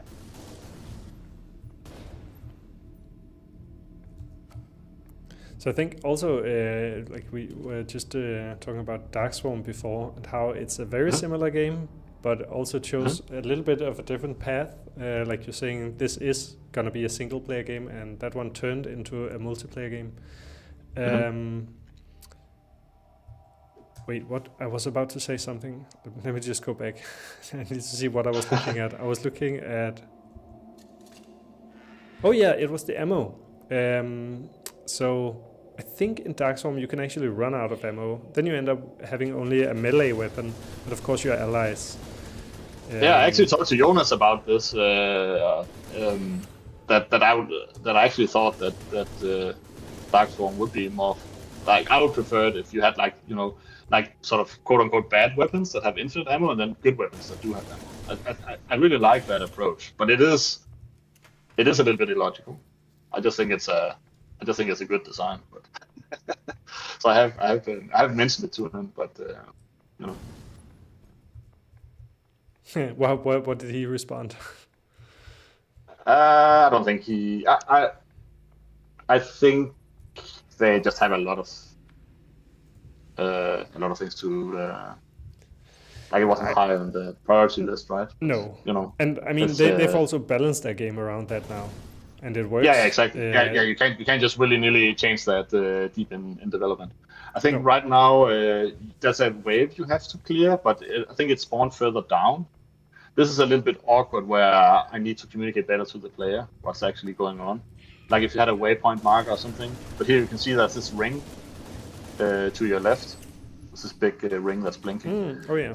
And that shows you where the wave is. But sometimes it's just not in the screen, so I need to expand it or do something, right? Or have something along the edge of the screen to show you, but I don't like those along the edge indicators. I think they're a bit invasive, but maybe I need it. I mean, so, this shows me that I need it, so... let me just... I want to show you. Oh, you lost your weapon? Yeah. So and I've done it a couple of times, but this time I noticed what happened. So I can equip my weapons here, right? If I right-click them, then I equip them. If I shoot, I do that by right-clicking here, and then if I right-click here, so when I'm shooting down, and sometimes I hit these and I end up unequipping my weapon. That's what's going on. Oh, okay, that's interesting. Yeah, no, that's a good point. I haven't thought about that. I've never done that myself, I think. So. That's interesting. Because I think I've seen other people do it, and I didn't really know what was going on. So that's actually a good catch. Dash skill. Okay, dash can start dealing damage and stun. I think that's interesting. I kind of like those dual purpose abilities. So yeah, I don't know, I'm curious. You haven't dashed all that much, have you? Or... not all that much, no.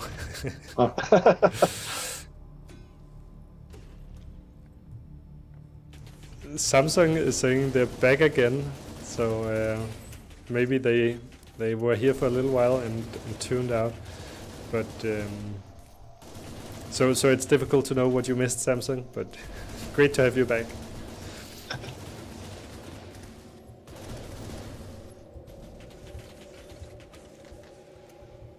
Okay, so there is some kind of objective here in the middle, and is it just to destroy all the enemies? You just have to kill that. Just kill that one and then kill its part, and then you'll gain access.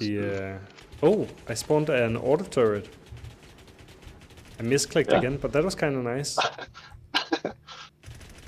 Oh, and it even destroys the part. Okay, nice. Yeah, it won the day. Yeah, I should use my items more as well. Let's see, a new schematic. I got a new schematic. How do I see that? Let's see here. Lab table schematic.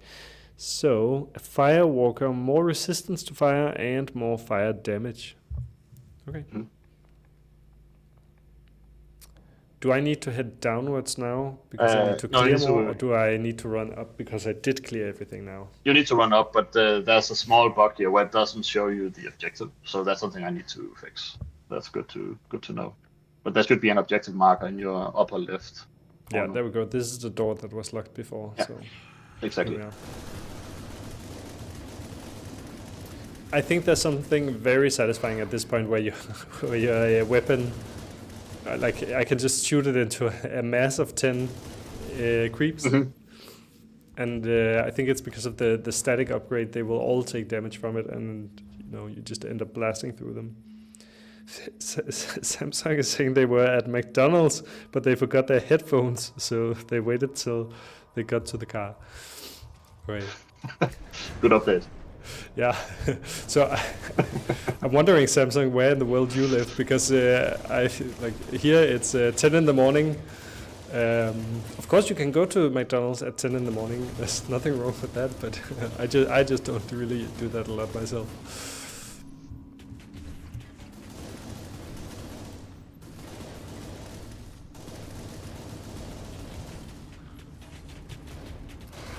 Okay, there's definitely some other kind of... Oh, that's a drone.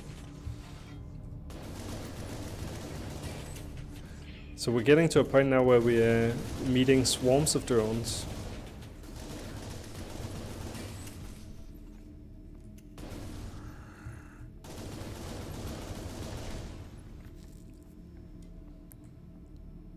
These ones, blocked spawning service tunnels. I can't close those off, can I?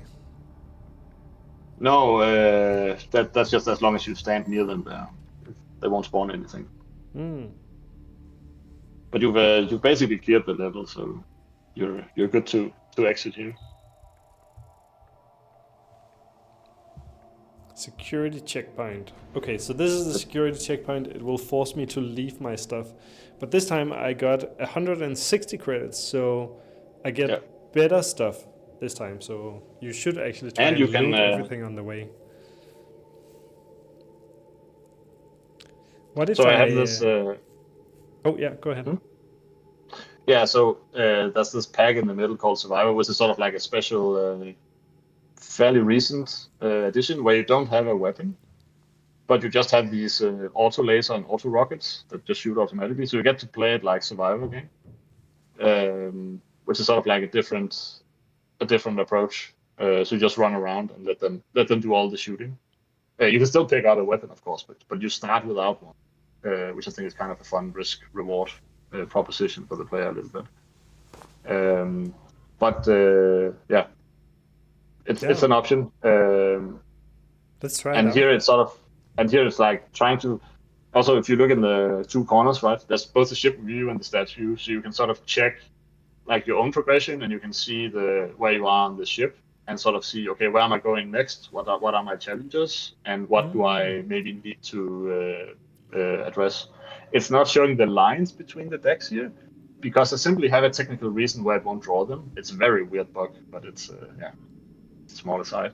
But here you can sort of plan a little bit and see, okay, like which boss am I fighting? If you're fighting like the drone, then it has certain strengths and weaknesses that you maybe need to take into consideration, right? And also this deck here. So this deck has dissonant, right? So you need to maybe avoid sonic weapons. I think also maybe we'll go that way. I had plans to go to this one, which has a shotgun, but so this one over here, it says enemies will glitch in and out of reality. And maybe it's very nice to have like an automatic shooter. Maybe they'll be faster at redirecting their aiming than I will. So maybe I'll go that way. That's a good point. Whereas this one, it has tight corridors. And tight corridors, I think if I chose some kind of heavy weapon, or maybe an SMG or something, maybe that would make sense. So yeah, let's head that way. You said for the stats view. Oh yeah, I still have all these upgrades, right? Yeah, so here you can sort of review and see where you're at, right? Like having access to this information here is kind of important, I think, to assess a little bit what you might want to do. Yes. All right, we'll choose the Survivor and test that out. So, select 2 upgrades to keep. Okay, so I'll lose something. The SMG fire rate, SMG static bullets. So I'll keep my regeneration because, well, the SMGs they don't really combine with the Survivor. But let's say the static bullets. Let's try and keep those in case we find an SMG. So Samsung is asking, is this a hill shooter? Now, I'm not familiar with the term hill shooter. I don't know. Is that a hill divers inspired? I think you mean bullet hell, which I don't really think is in that category. I think bullet hell type games, if that's what he means, are sort of more open spaces with tons of enemies swarming in from all sides, and sort of like a Vampire Survivor type game, right? I think this is more action RPG, but there are some decks that are a little bit in that vein, where I like having like some very open spaces, and then contrast them with other spaces that are way more tight.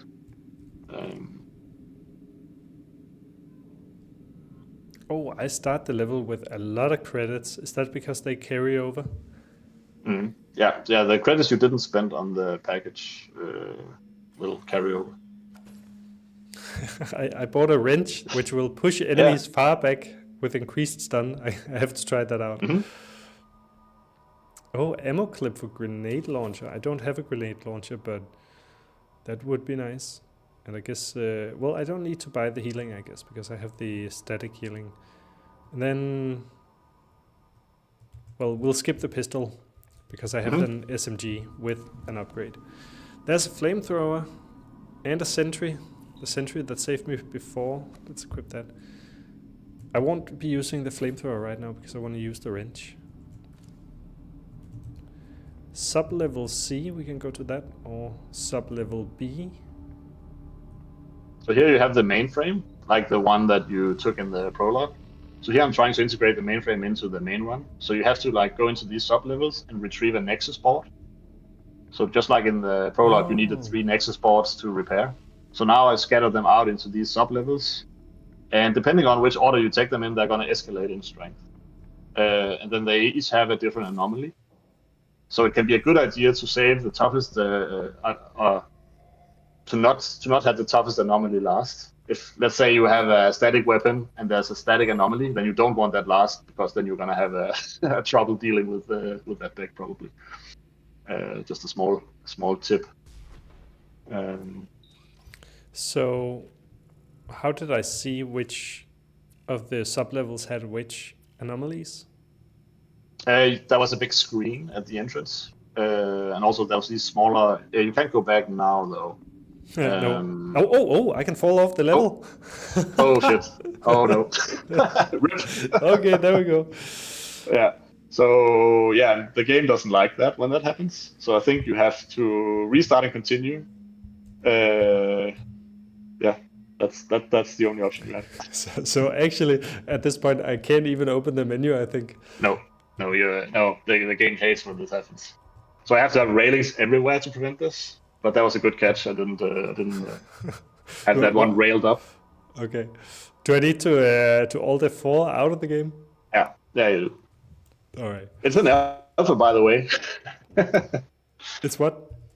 It's an alpha. It's an alpha game. It's not. It's nowhere near finished. So a lot of kinks to work out. Of course, stuff like this is to be expected in an early game. Yeah. Okay, I am booting it up again. So let's see.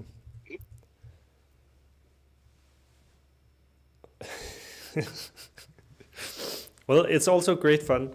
It's not so great that you have to kind of reboot it and all that, but no. Let's see. Continue. Okay, I'm straight back here. I can jump out again. Let's see. I want to see. It looks like the stream is catching on. Yeah. Let me just check that the audio, for example, is also, just because the streaming software needs to know. Yeah, it does look like the audio is there.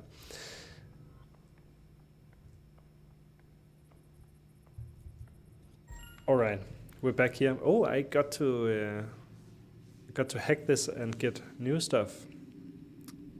Increase move speed. I think that's nice.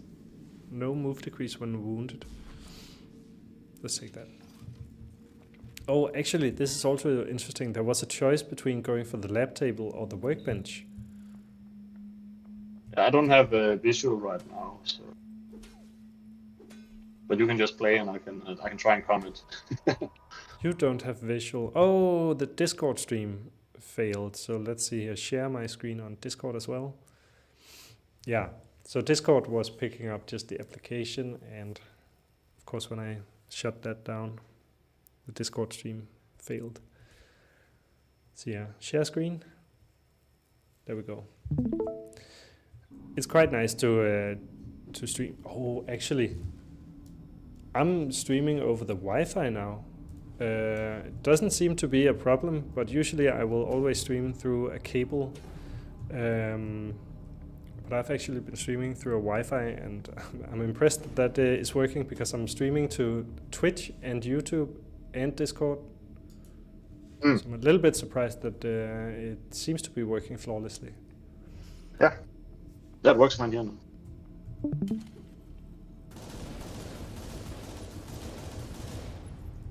Oh, you got an SMG. Yeah, there was an SMG right in the beginning. So now I have the auto cannons as well as the SMG with the static bullets. So I think this is a pretty good build to start with. Yeah.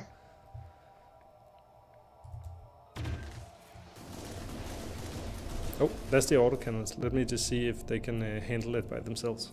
Well, that's too late already. All right. Increase my dash again. Mm-hmm.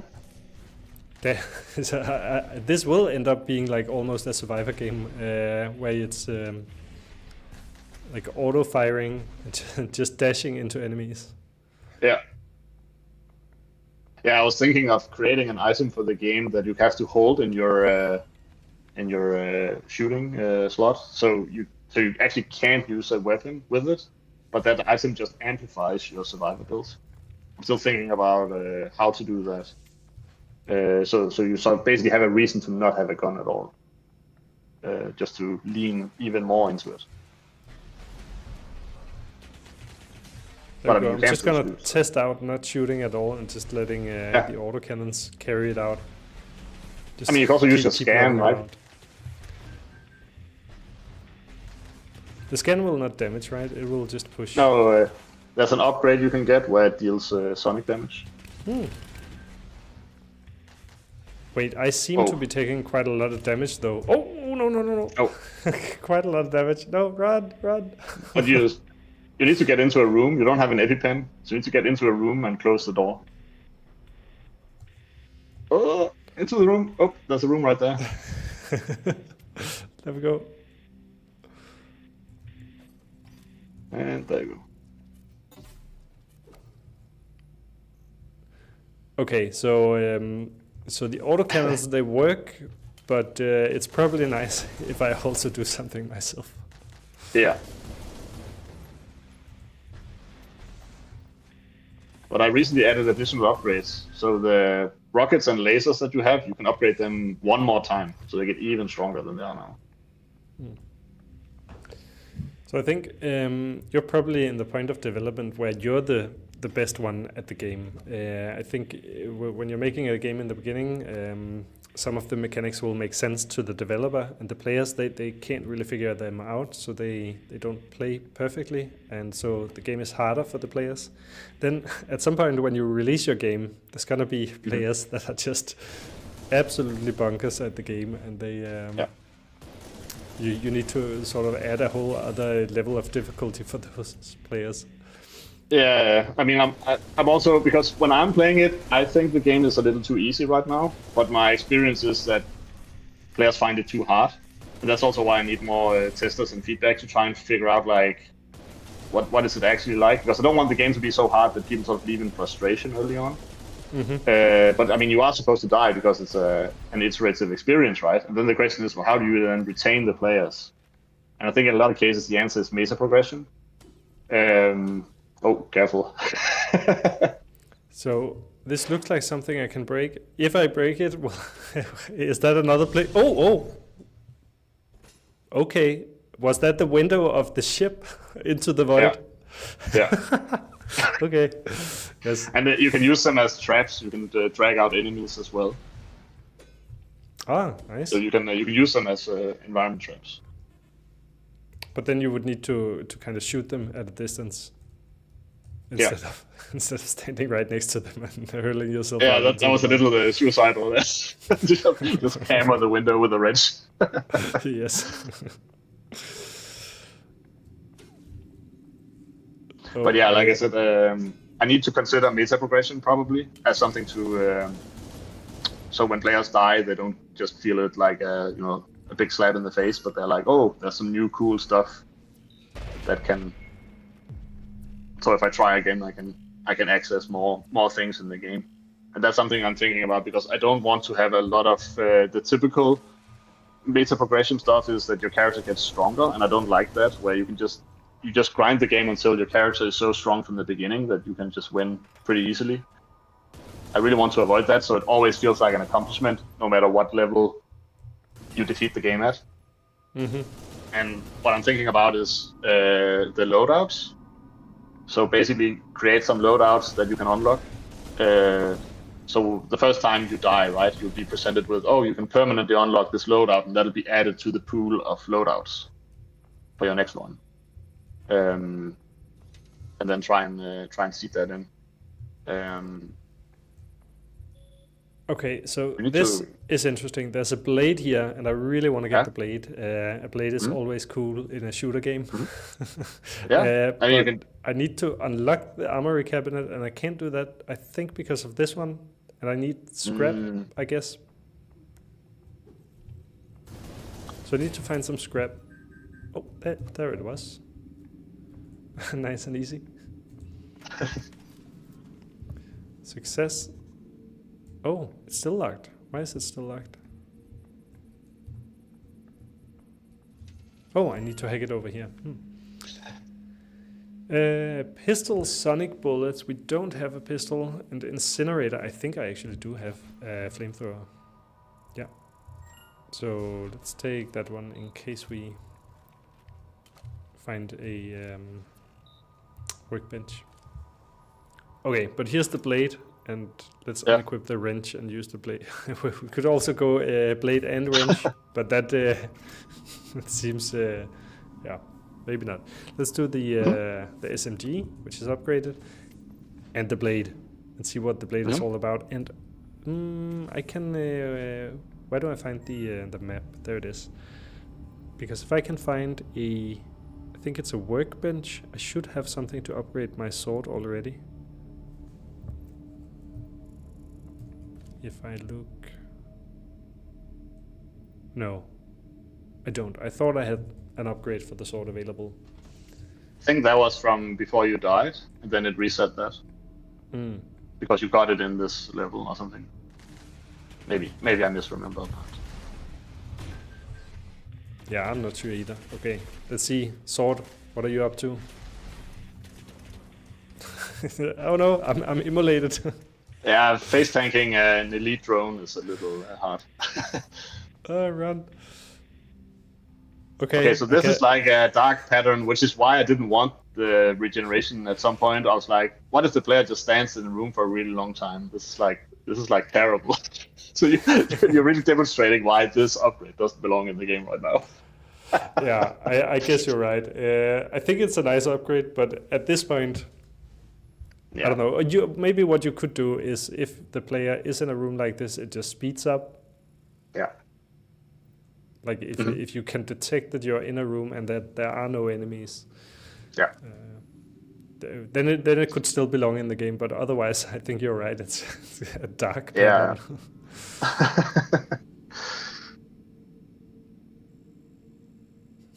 I will be standing here, you know. I will be standing here until I've regenerated. That is the right choice of action for this survivor guy right now. Yeah. Okay, let's talk about the environment then. You're a 3D artist originally, so I guess you made the environment. Yes. Yeah, I made all of it. And it's still a work in progress. I mean, I'm not super satisfied with everything right now, also because I didn't focus that much on it initially, so I'm sort of trying to catch up a little bit. Like I got the art to the place where things are represented and you can play it, and you still get like the mood and the vibe and stuff like that. But now I'm sort of trying to improve different parts of it and see how much more I can push it. There's still areas like the thing you're standing right next to there to the left is just totally mock-up, right? So some of the walls are just unfinished. So there's just a lot to do. Yeah. And I'm still trying to figure out, because initially I really wanted to avoid just making like a tech demo and just make it like look super nice, but not have that much gameplay. So I spent almost all my time just with blueprints and then just adding art as necessary. So it's a little bit undercooked at the moment, but I still think it looks decently nice, especially in some areas. There's some parts of the prologue I pretty much consider finished. But yeah, still trying to figure it out. Also, like all the different sub levels, different deck themes, trying to make them feel more unique and give them more sort of signature props is something I think is important. This one is very generic though. This is just yeah. Yeah, this is just your average spaceship environment. Yeah, very much so, very much so. But I'm trying to reinforce it with these different themes of like, could there be like a mess hall, or could there be like a hydroponics garden, like, and try and make it feel more lived in, like there were actually people here on the ship and stuff like that, without compromising the gameplay space too much. That's sort of the exercise a little bit.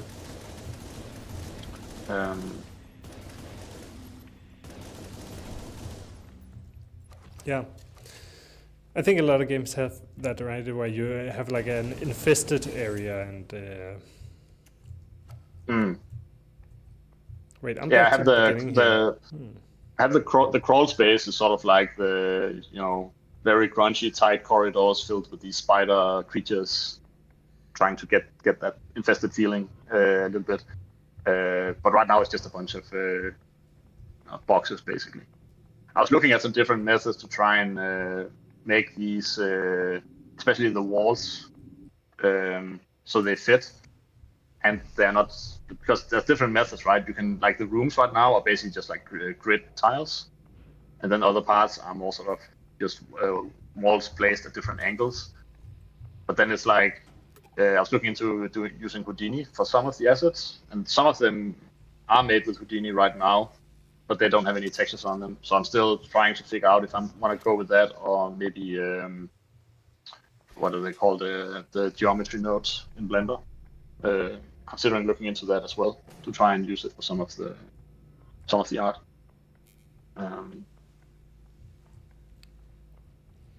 Okay. And then all the textures. Yeah. I'm entering another level now, the sub-level B. Yeah. And it said there's a new anomaly here. This time the enemies are heavy, meaning that they take like 50% reduced damage, I think it said, and their speed is then also slower, like it'll be slowed by 20%. Yeah, they have more hit points, I think is the thing. At one point I had it so they had like, they would like absorb damage. So the SMG would be really bad against them, because it deals less damage in higher frequency. But I went away from that. It's a bit hard to balance, especially with the flamethrower, when it deals only like 1 or 2 damage. Then they would just call all the damage and be invulnerable. So percentage is usually the way to go, and then have some safety values so you can't go below, you can't get to 0 or even lower, where they actually start healing from damage. Something you want to avoid. Wait, we can see this armor. One of those sentries, right? Let's do a sentry. I was also thinking, since they are slower, maybe I could do it with the sword again, but I have a bad experience using the sword. I ended up just losing a lot of health, and just. I think in order to use it, you have to build into it a little bit. So taking a few skill points in it is a good idea, and then there's a brawler where you hit much faster. Oh, something is buggy there. Is it stuck in the wall? I think he's getting stuck. Yeah, they can teleport, and maybe he teleported a little too close to the wall there, so maybe he's stuck. Okay, I don't think there's a need for the pistol. Health is always good. Dash, it's kind of fun, maybe, just getting a crazier and crazier dash and just dash into enemies to stun them and kill them. Where can I see my dash cooldown? I don't think I can see that, right? It's just like 1 or 2 seconds. Yeah, it's pretty low. I don't have stats for everything, whether you can review them. I was thinking of having like an advanced stats tab under the character sheet. I sort of have to pick and choose what to show right now, because I don't have that much space on it. But yeah, maybe that's the thing that you should be able to see somehow. Another schematic, hazmat protected. So that's a new armor, 25 resistance to all damage types. Okay, I should find a map and find a workbench and a lab table. I think there's a bunch of different upgrades available at this point. Yeah, so you have access to all of that back at the mainframe. So you basically just need to get this thing and then get back to the mainframe, and then you can upgrade all you want.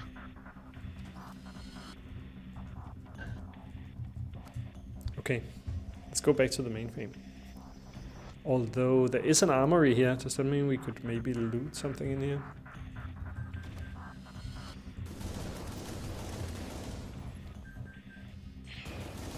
Oh. About to run into a death trap there. Can I run in and spawn a sentry gun and run out? Yeah, seems like that works. It's being a little bit unresponsive sometimes. The sentry gun has been really difficult to debug because whenever I test it in my test level, it always works flawlessly, and then whenever I use it in actual gameplay, it always bugs out. It's just super annoying. Oh, close combat attacks heal, so I guess that will work with the sword. Yeah. SMG bullets, well, we have the static bullets, so let's take more stuff for the blade. Now I have 2 blades, and I think they don't have a difference between them, right? So I should just... No. There's only one blade in there. That's unfortunately only one blade in the game right now, but I plan to add more. But that's actually a thing about the game that, and I don't know how you feel about it now that you played it a little bit, but I'm trying to sort of de-emphasize itemization a little bit compared to something like, like a classical action RPG, right, where items are like everything. I'm trying to make the items feel a little bit less weighty compared to those games, and it's more about using them as tools for the situations. And you shouldn't get like too attached to them or anything like that. Because I think action RPGs sometimes get way too about like just grind for the sake of grinding, not for the sake of winning, If you go down a little bit further south, you have access to all the upgrade tables and all that stuff. Oh, lab table, vending machine, even a supply cabinet. Let's see here for the lab table. We should have a bunch of different stuff available now. Close combat attacks. I think let's try and craft that. Oh, I don't have the scrap. Not to worry, because if you... I'm just helping a little bit, but if you go to the left, to the other side of the room, there's this recycling bench. There's this green one, and you can actually use it. So anything you right-click now, you lose, and that becomes scrap. So now you just scrap it. Alright, so I have 3 scrap there, and yeah, now I have 4. Okay, let's get rid of the pistols and the extra blade, and probably also just a wrench. Nexus, I need that one. I shouldn't scrap my quest item. You can't scrap them. So yeah, Alright, good. that was an issue. At some point, you could do that at some point. yeah. Of course. Of course. Alright, let's see here. Add the workbench. Well, I don't need any of those. I just need... What was it? A regent? So that I can upgrade my close combat attacks. So now we are leaning a little bit into the sword. Yeah. And I can also craft something. Hitting enemies with dash creates AoE that scales in damage with the dash ability. And since I've chosen dash 1 or 2 times... Oh no, I need 1 more scrap. Can I scrap 1 more thing? Can I scrap casings? You can buy... okay, now you've scrapped all of them. You can also buy a thing from the vending machine and then scrap that. Small tip. Sonic dash is better. Yeah, okay, so the vending machine over here, we can buy, oh yeah, we could buy a pistol and scrap that. You can't scrap power bars. That was too powerful. But at some point you could, so you can just get like for 1 credit you could just get, infinite. And you actually had you could get infinite things from the vending machine, not that many builds ago. So you could just, it was way too powerful. had to put some restrictions. All right, I think I'll just buy like the one pistol and then scrap that scrap that, just because it seems like I also need the scrap throughout the levels, right? So Yeah, when you seal hatches and stuff like that and repair, then you need scrap. So it's sort of a core component. Yeah. Did I enter? Yeah, sub-level C. There we go.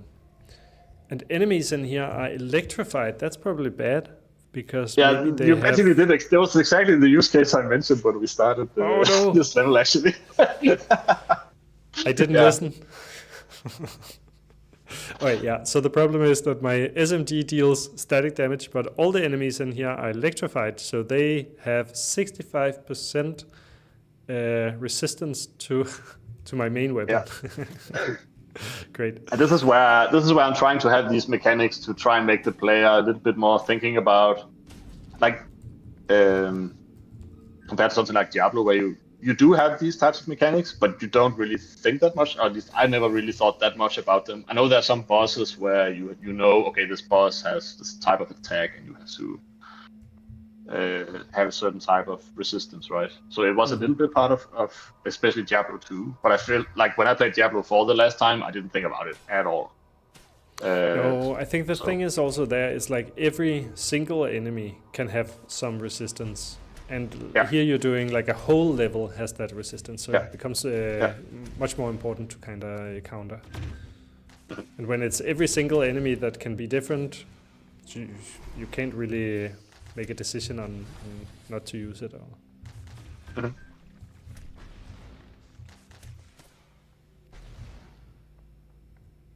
Okay, I'm definitely losing a lot of health when I go in just swinging my sword, but... Yeah, the health absorb is maybe not strong enough. Maybe I need to up the percentages a little bit. I'll try and just dash my enemies to death. So all that 95 Sonic kind of stuff, that is my dash ability dealing damage, right? Yeah. So I am actually killing the enemies just with the dash. Okay, that's kind of cool. Oh wait, also the auto turrets, I suppose. I maybe take a stim pack just for good measure, I don't know.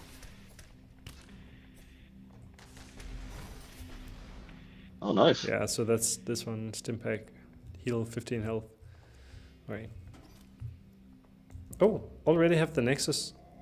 So I guess I could run out already, but there is some sort of incentive to just clear a level, isn't there? Because if you clear a level, you get more credits by the end.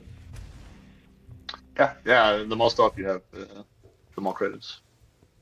And also you can find more schematics, you have more upgrade options and stuff like that.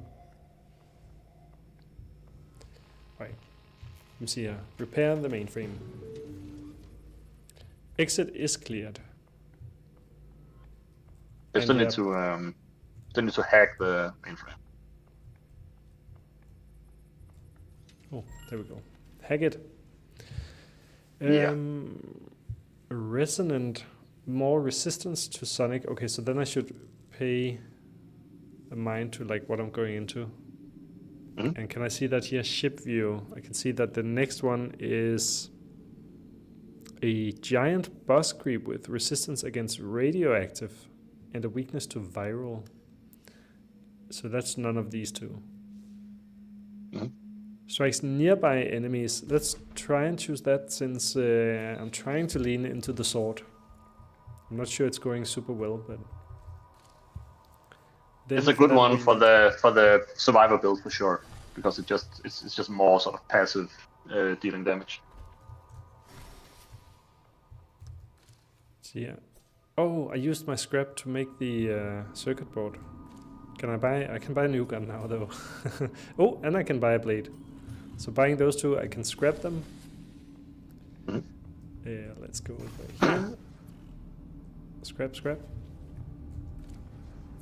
Oh, there was even a scrap lying around in the supply. So the supply... it restocks every time I've entered a sub-level. Yeah, it's a little wonky, but it's just more fun. I kept it in. So if I go in and out again, it won't restock, will it? Yeah, you can't go back. once you've entered the spoke. I refer to them as spokes, but once you enter the sub levels, then you can only come back once. You can't re-enter them because the door closes behind. So. All right. Okay, deck 15. So I think unfortunately, it's another engine room. Yeah. You don't get so much variety right now because we already saw the engine, but it's okay. But there's 4 different types of these lower decks right now. Okay, so which ones? Like you have the engine room and then there's a cargo space, just the classic, since you already have cargo crates everywhere. And in that one you have to repair these conduits in order to exit. And then there's the mess hall where you have to clear out these creep nests. And then there's the crawl space where it's these spider-infested tunnels that you have to go through. So those are the 4 ones I have now, and I have plans for a couple of more, hopefully. And do they also impact like the visuals of the levels? Like in the engine room, does that have one look? And yeah. The idea is to try and make them have like this specific theme, so it feels like more unique from the other ones a little bit. Okay, I'm kind of stopping up here for a moment because I see here I'm reaching level 14 and I unlock virology, and I think in this level there was a boss that took extra damage from virology. Now this it doesn't look like I will start dealing viral damage. No, this just amplifies it. Okay, I think I'll take it anyway, and then hope for some way to find. You could also take if you're taking acoustics, then your dash explosion would deal more damage. Oh, and that could be kind of nice. I think this is getting to be a kind of fun build, right? We dash into the enemy and then swing with the sword. Yeah. Although maybe not efficient, but at least fun.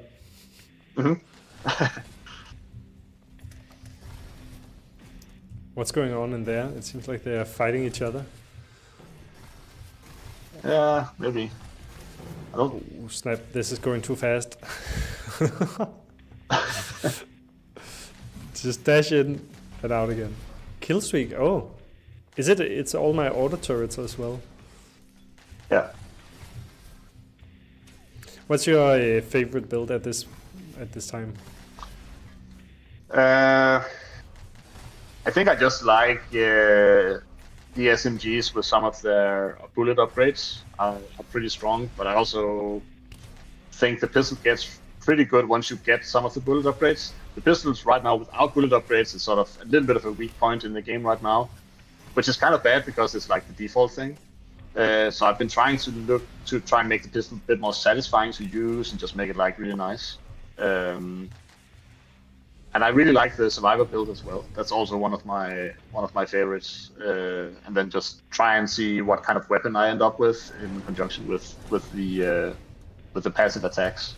I've also been experimenting more with the pistol has some nice options when you get the silencer and you get like viral. Then you can sort of poison the enemies and see them die at a distance, and the enemies don't know that you shot them. Like they just turn around to investigate because you shot them with a silencer, so you can sort of take them out a little bit, sort of assassin style. And that also creates a little bit of a different approach. And the silencer also penetrates armor. So if the enemies have like shields or any kind of extra protection, like the robots, they can go into this tank mode where they get super strong, and the silencer can find the weak points with the silencer. So you just go through all of that protection, so it becomes super strong.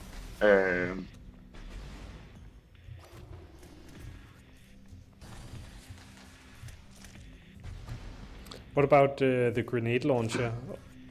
Can you make like a grenade launching build? Yeah, you can. You can upgrade it so it shoots much faster, and then you can make it so it emulates the ground with fire. Or you can take it in the direction where it puts like these poison clouds on the floor, and then you can use that.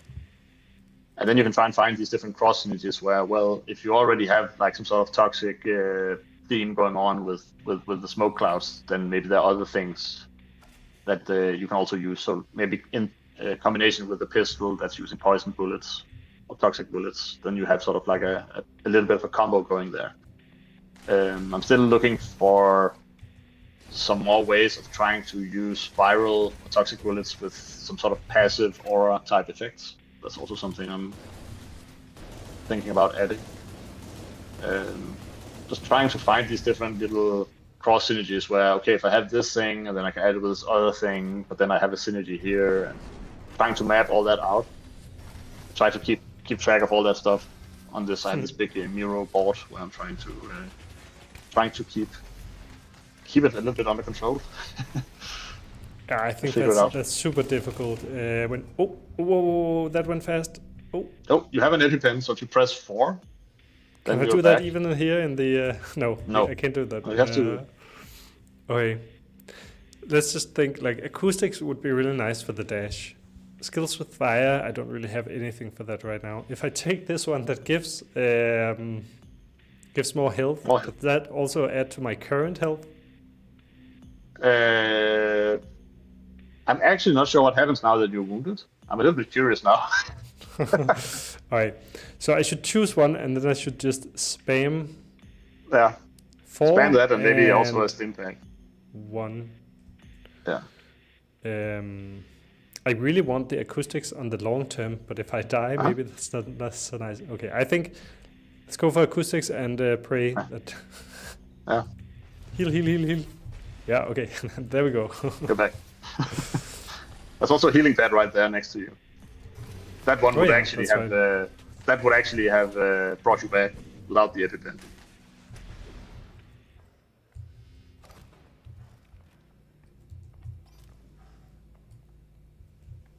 All right, already full up on health. that went well. It's pretty nice.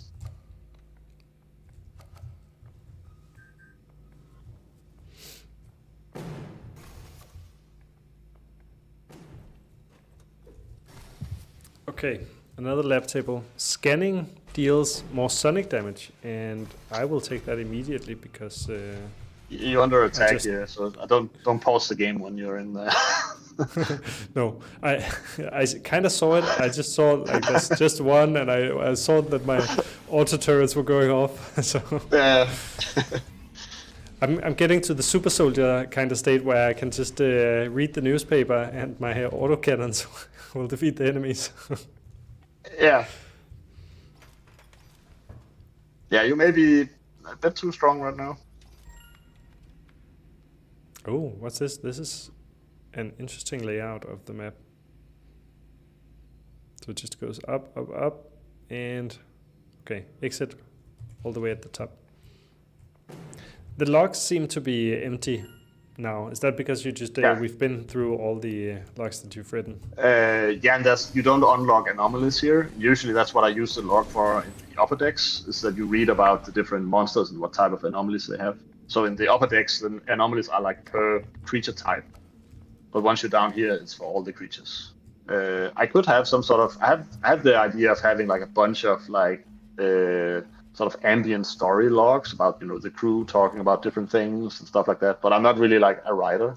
But that was sort of like a stretch goal of like, if I knew a writer or there was something that I could add, right? Then it could have these logs to just add more flavor to the game and more context. But it's not a big sort of ambition of mine though, to do that.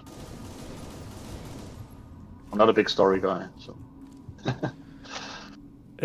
Actually, I equipped a chip, an implant, a little while ago.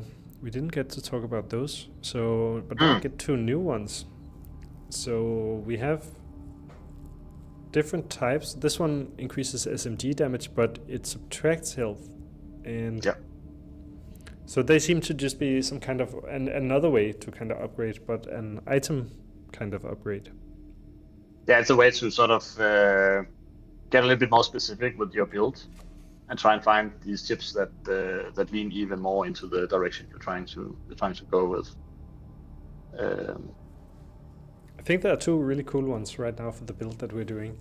So I'm leaning into the dash build and the sword and and Sonic. And this chip gives more Sonic damage. It allows to scan more, so I could dash into people, I could push them back. And then it also gives movement speed, which I think would be really nice for all this. The other one gives more melee damage, more dash damage, and reduces the cooldown of dash by 1 second. And I think like the cooldown of dash is almost 1 second already. So if I have that, it's like this. It's Yeah. Oh, actually, this is great. You can just equip and unequip them, so you can just test them out for a bit, and then you can switch. So they're not like an upgrade that you have to choose and then stick with. You can just switch out a bit. That's really nice as well. Yeah, it's sort of like adding like an amulet or rings to your build from Diablo. That's sort of how I think about them a little bit. I don't have like a big, like the typical sort of torso, helmet, boots, gloves kind of layout. I have thought about that, but again, I think then it becomes a bit too much about itemization. And I try to keep it pretty light. So I try to just like crunch it all down into like fewer items or item types. So it's just a little bit less involved on that side. That's pretty intentional. No. Oh. No. I dashed out of the level, dashing too hard. Oh man, my collision failed. So that's a good bug report right there. I was just about to say I was reaching that point, like in Diablo, you reach a point where you're like a god and you can just run around and destroy everything. And I felt like I was getting to that point right now. I could just dash all around. Yeah. I mean, right once you won that last part, you would have a big reset. So you would have lost a lot, but you'd still keep, a big chunk of it. Okay, this is an all diff 4 moment again, right? Yeah, it is. All right, let me just do that. But it was great. Yeah, I could just dash into everything and destroy it. Yeah.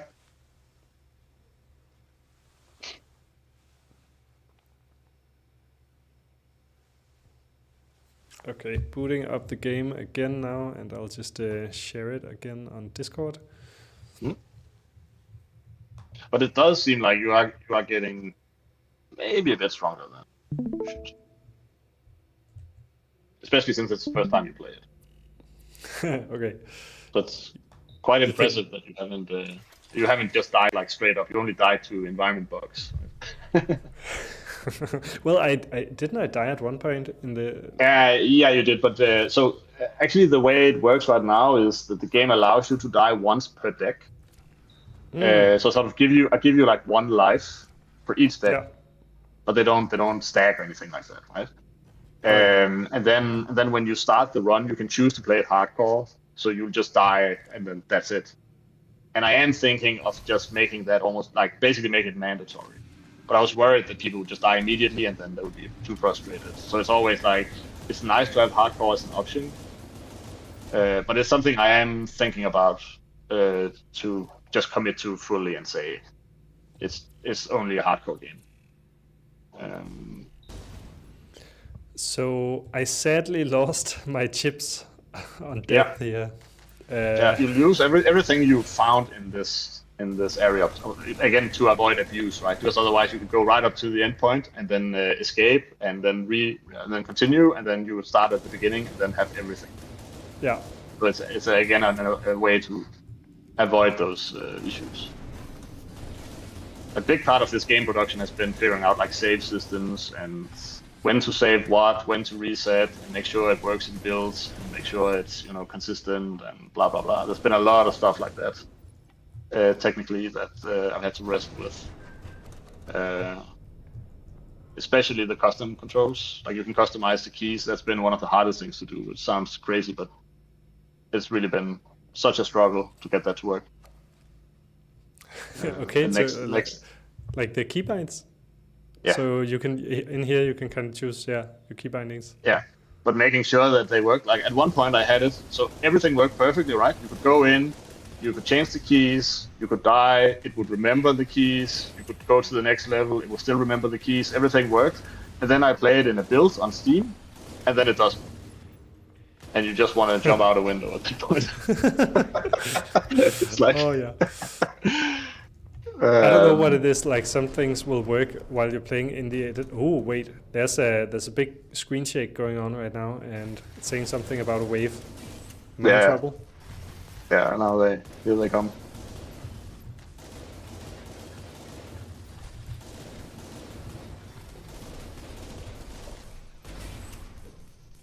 Oh, I forgot using my sword, and I'm using the SMG that they're resistant to. Malfunctioned? What is malfunctioning? Something is malfunctioning. I don't know if it's me or the enemy. But there we go. I think it was the enemy. So if you get enough static damage, then you malfunction. So I have these different status effects for the different damage types. So if you take enough of that damage type, then you get the status effect. Like setting, going on fire if you take too much fire damage. Exactly. And then the static damage will then malfunction. So if you get malfunction, then you can't dash or use scans. And if the enemy gets malfunction, then they basically just glitch out and get stunned. So I made a little bit of a difference there between the player and the enemies, just for that.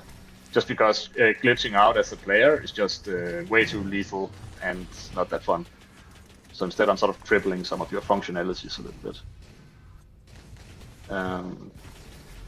And also enemies that are fully like organic enemies, like monsters, they can't malfunction because that wouldn't make any sense. And then the robots can't get diseased with the viral damage. They can take viral damage, but they don't get the disease status effect because they're mechanical. So I try to make a little bit of a distinction there. Sort of like how holy water only works on undead. Yes. Well, you could, like, if malfunctioning is from static damage, you could also just be stunned from taking too much electrical damage, I guess. Like an... Yeah, that was my default. But like I said, if the player gets stunned, it's both it feels really bad, and it might be too lethal. Because if you're in a too intense of a situation and it happens, then you just die from it. So it's a little bit like taking away mobility from the player just always feels super bad. So the way I try to do it, I have these goo piles on the floor. I don't know if you noticed that when you destroyed an egg and then you walk into where the egg was, you're sometimes stuck in this weird slime. That is a way of impeding the player's mobility, but I don't completely take it away. I just take it away sort of like in a rubber band kind of way. And that doesn't feel too bad, actually. Like that's acceptable, I think. But like completely stunning the player where you can't move, it just feels so bad that I don't want to do it. Yeah. Yeah, that is true. So it's about trying to find these other ways of trying to create variation in game interactions and just be very critical and not say, well, other games have stuns, but just be like, I don't think it's good, so I'm not going to do it. And just be very, adamant about that and take responsibility for it rather than, defer.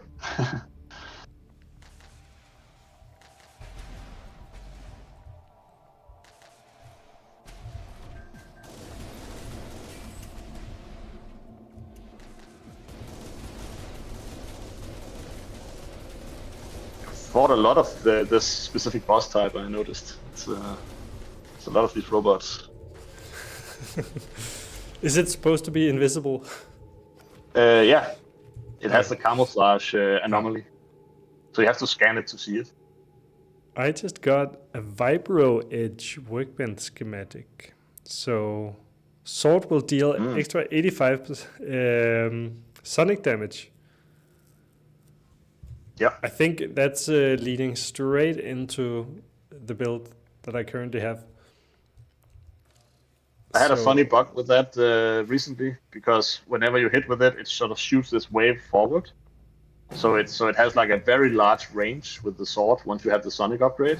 Yeah. And I had this bug where when you walk into the exit area, the game like you would just die. The player would just die. And I was like, what the hell is going on? Why am I just dying? Like out of nowhere. Like I didn't take any damage, right? And then I found out it was specifically because I had that sword and I had that upgrade that extended the sword's range, which means if you imagine I have like this casual trigger around the player that detects the range. And that range was so big that it just barely clipped this trigger I had in the floor, because there's like a glass panel in the floor. And if you break the panel, you fall through it and you die. It would just barely hit that kill box for that particular combination of item and upgrade. And that killed the player immediately. Oh, that sounds like something that could have taken a whole day to figure out. Yeah, but I figured it out. I was really happy that I managed to actually figure it out pretty quickly, because I was like, man, I could have been sitting on this for a while, trying to repro it in all kinds of different ways. Mm-hmm. But it was just a really weird combination of everything going wrong at the same time, and just yeah. But you run into those in game development.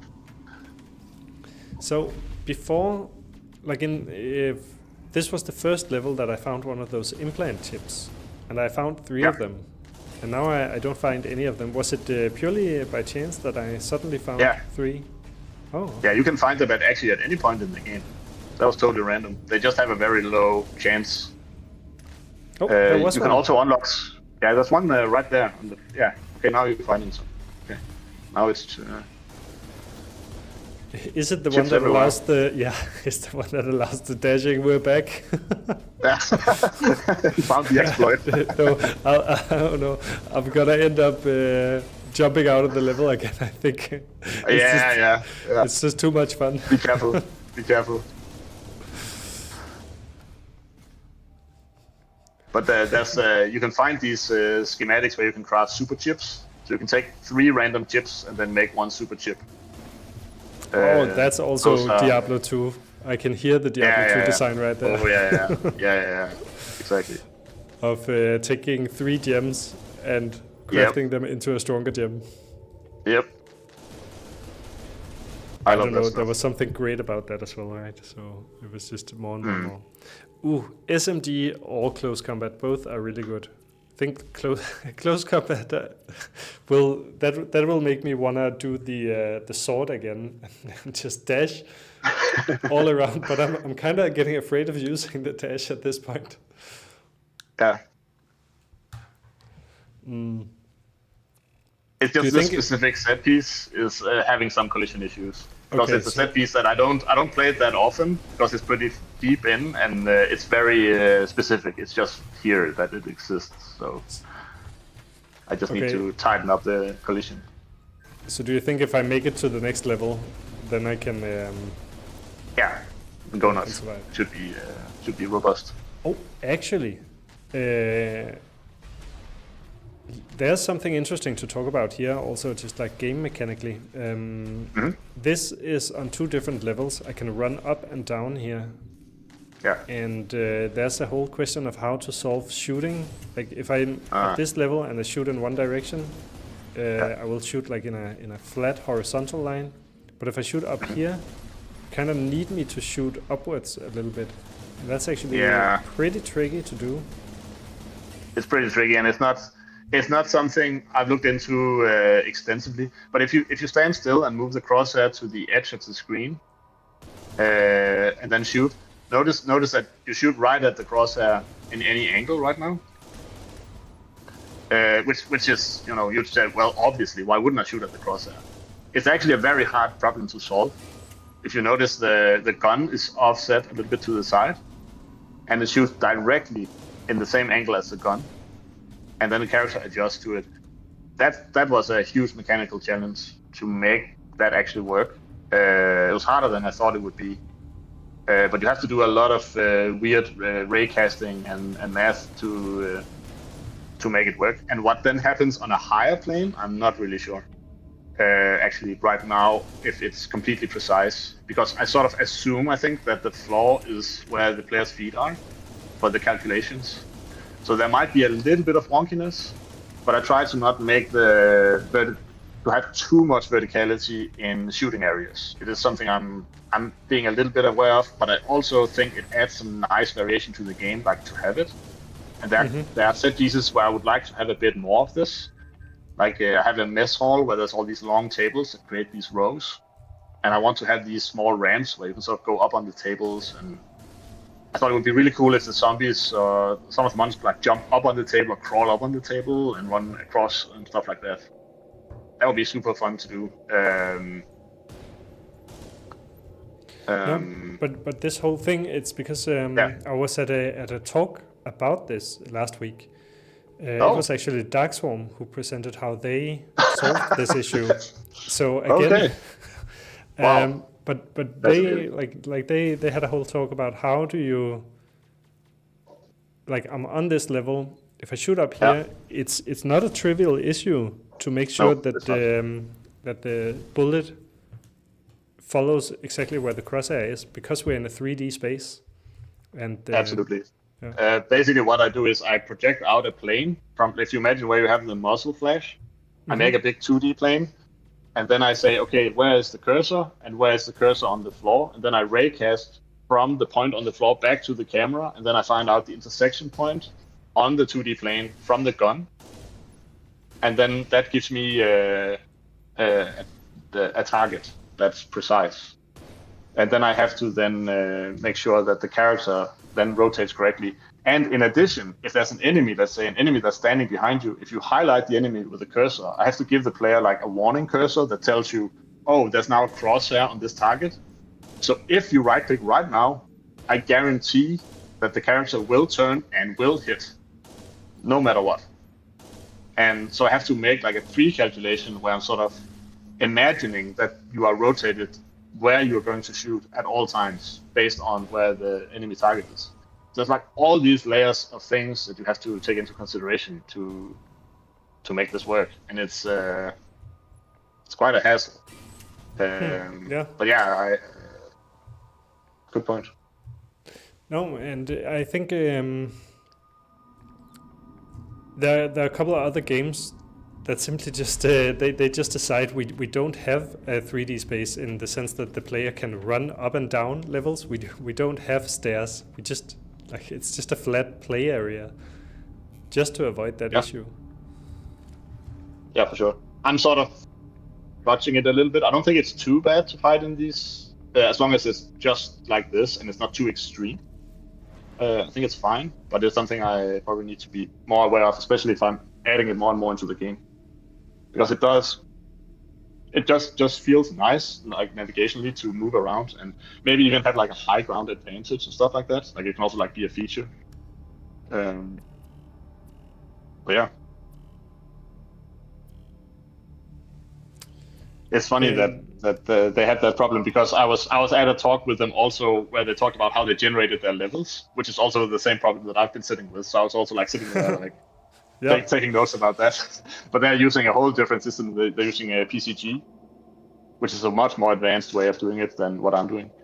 So I'm just using raw blueprints and just sort of fudging it on a big 2D grid, and just placing and trying to make them fit sort of like Tetris pieces a little bit. So it's a much more simple system, but I'm designing the pieces so they always work. So there's always like a margin around them. And it always lines up for the main parts. And then I have a whole different way of doing the layouts for the entry parts, where it's much smaller pieces and they sort of fit together in a socket system, and they sort of grow from a starting point outwards. And that's like a different way of doing it. So instead of doing like a super advanced way of doing it, I'm sort of breaking it down into smaller pieces and saying, okay, what's the goal for this game space? And then just make like a pretty simple solution for that game space, rather than this sort of gigantic, like, let's do everything in one go kind of approach. It's a bit more manageable for me. So it's interesting. I was also at that talk about like their procedural level generation, and I think you also mentioned earlier another one. Were you at the Christmas? Like they held a Christmas meetup at their office? No, maybe it wasn't that. Yeah, I was at that. Yeah. Oh, okay. Yeah. Yes, I was playing it at that talk. Yeah, that meeting. Yeah. Okay. Well, we've been a couple of the same places at the same time. That Yeah. I have no idea how you look, and also probably you don't. My profile here is also pretty anonymous, but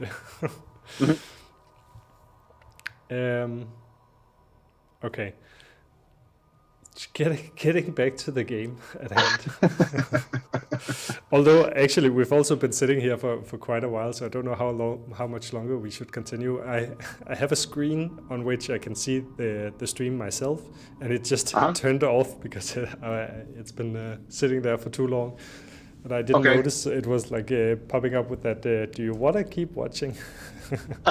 So it just turned off. All right. Yeah. I mean, that's might be a good time to end, but we've seen a lot of the game at least, and the front ends of the game. There's this big middle point where you fight a boss, right? And then you get into the. That's coming up. That's here, coming right? up. Is that this one? Yeah. Mm-hmm. Yeah, I have 3 of these midway bosses, and I have 1 final boss.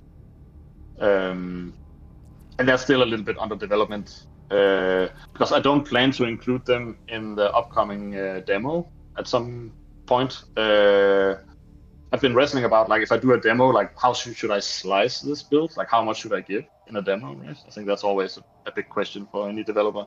Mm-hmm. Because you don't want to give too much, but if you give too little, then let's say that people only got the prologue, right? Then they wouldn't get the right impression of the game. Because you have to get into the iterative loop. Yes. But if you only get a small part of the iterative loop, then you don't really get to feel the benefit of it being iterative. That's what I'm sort of struggling with, right?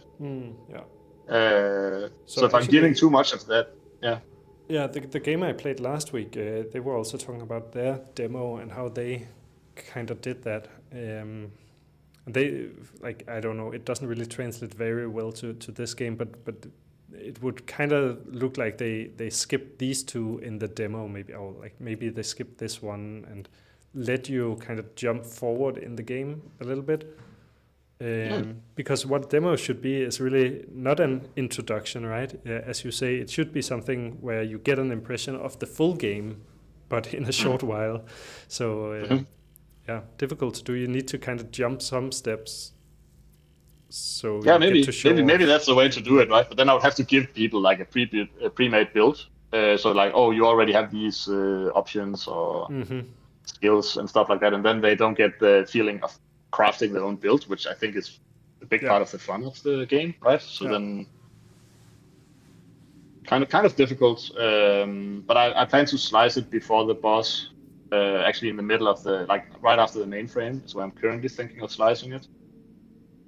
But I'm not. It's still, an ongoing debate I have with myself. So.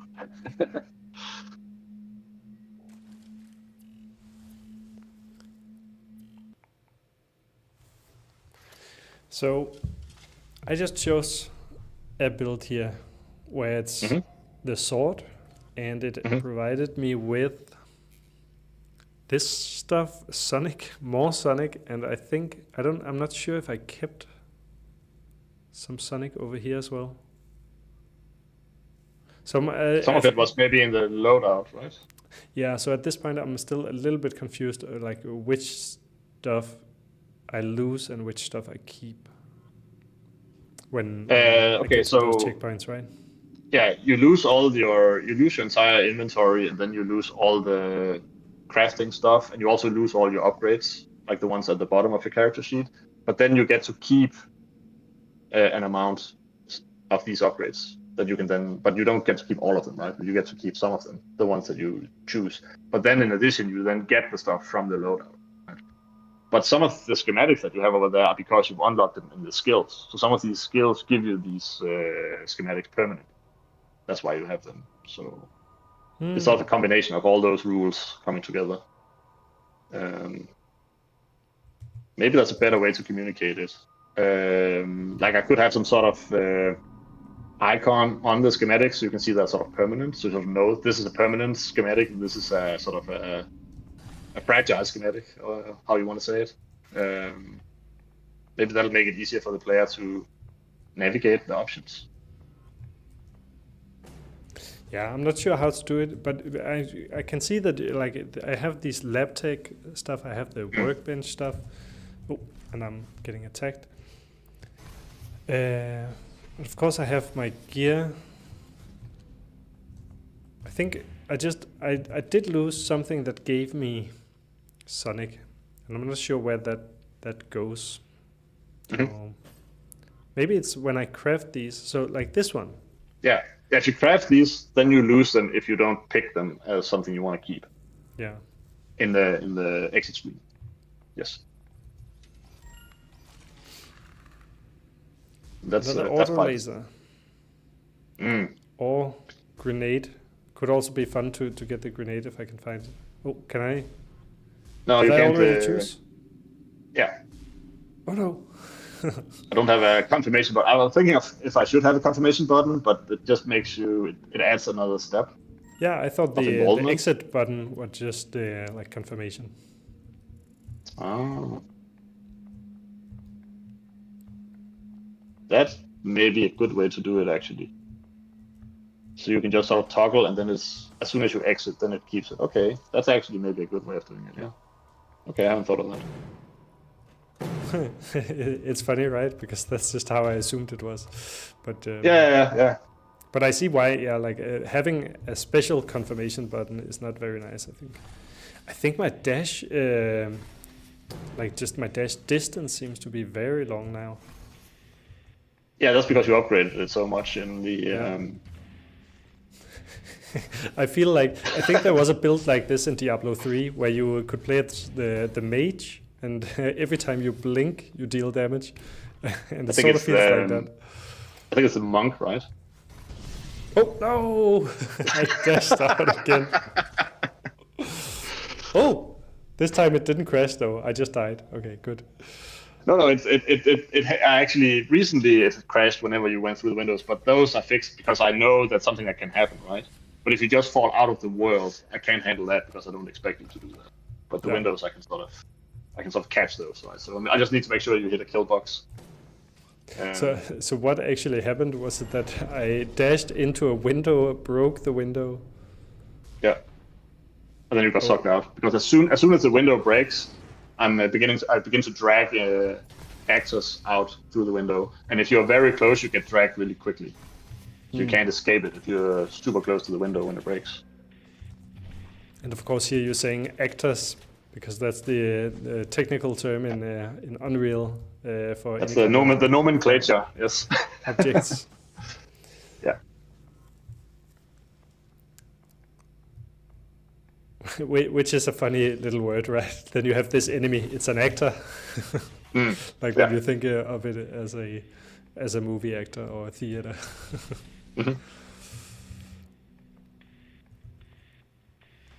I really want to find a workbench now because the sword just received another unlockable, which does that sonic wave when it attacks.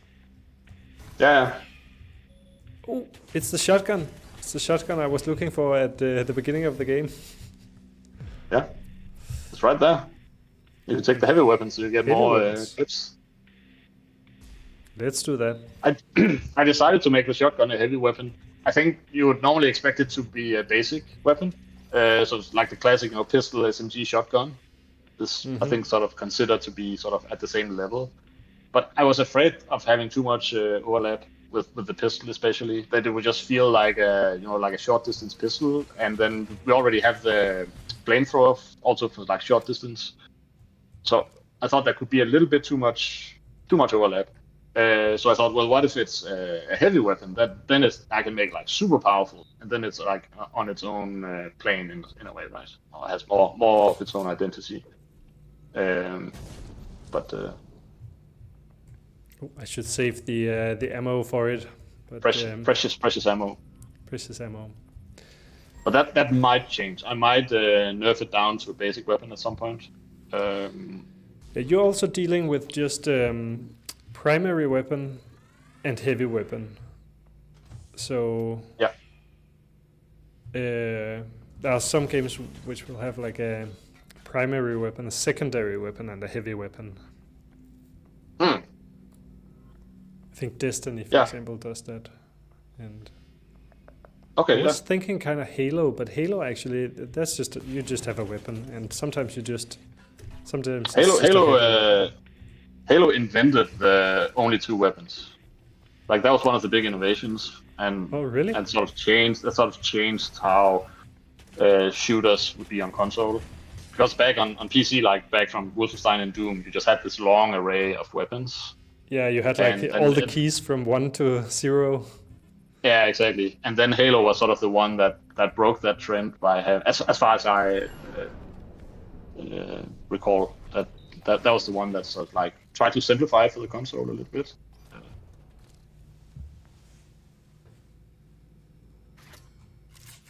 Okay, I'm at a lab table now. I don't have anything because we just started a level, so I can't really.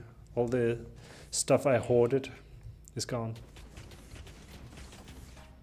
But Yeah. I think you're doing it in a quite nice way actually, because I might have lost all the stuff, but I still, like, when I enter a new level, I still want to grab all the stuff so that I get enough credits for the end, to then unlock like a good starting point on the next level. Yeah, I'm trying to find that balance of also like taking away stuff to motivate you to try and get back to the current build, and then maybe in the path of doing that, you discover that you want to pivot into another different build, and trying to find this balance of not making you too strong, but allowing you to become very strong in some cases, right? If you can get the right builds, you can get very, very strong, but not like break the game, like for the rest of the playthrough. Yeah, I think that's nice, because I got to a point where I felt like I was kind of breaking the game with that dashing all over the place, which was great fun. But also, yeah, if you can then continue. Oh shit, I'm dying, am I? 10 health. Okay, I need to go someplace. Oh. No. I would take a stim pack, press 1 maybe. Oh yeah. I forget about those. I kind of just want to get into this room for a little bit of safety. Yeah. There we go. Oh, a healing pad. Great. Oh, but now there's a malfunction. So you can see Repair in it the top time. right. So if you don't Where is react to it, then there's going to be monsters everywhere. Where is the You can malfunction? actually go into the console and see where it is. Is it this one? Yeah. Conduit. Yeah, the one that's red is the one that's broken. Okay. So if you can get to that in time, and you'll get a free schematic for it if you repair it in time. It looks like I won't be able to go there in time, but let's try. Probably pull the whole room on my way there. Oh, no, the mess. No, yeah. I ran out Okay, of down there. shotgun as well. Power search. Oh, okay. No, it was a different one. It's one where all the rooms are without power for the next 15 seconds. So you have no safe spaces. Oh, cool. So if you stand inside it's like if you stand inside a room and it's too passive, then the game will sort of, try and at some intervals it'll try and poke you. But that's also a big consideration I've actually had, is like how to push the player forward. Like if some strategies promote playing very, very passive, are there ways to sort of say, okay, you're playing too passive, the game is now reacting back. But then the bad thing about that is that you can get stressed about that you have to like play really fast to not lose the advantage, right? So there's also like some question about how much can you, like let's say there was a timer in the corner, and then when that timer was down, then you just die, right? Like that would be like the most extreme version, right? That would feel super bad. But there is a timer right now that spawns these events. So it does sort of promote you in some way, right? But I try to not overdo it, because I do like that the player can take their time and chill in the rooms and stuff like that, and take a break from the game. Yeah, and just plan the move. Whoa. So how do you feel about? Yeah, so I think it's kind of nice that there's not an overall timer to the to the level. You don't have to kind of rush it. I think, for example, Deep Rock Galactic, they have that, where it's like you're entering a level and you're playing it on a timer. And Yeah. maybe that's just like depending on the player type. But I think now that you don't have a timer, you will allow for both players that kind of like to take their time, and for players who like to do the rush and just get to the next, to the next, to the next. Yeah. But I think it is a fun situation when you're in a room and you're sort of chilling, and then suddenly an event comes up and it's like, okay, now you get like a local timer for like a thing that's gonna happen. And you can choose to ignore it and just deal with it, like just try and fight the monsters that come from it, but you can also try and react to it. So it gives you like a new sub-objective to deal with in the moment. I think those types of things are pretty good for the game.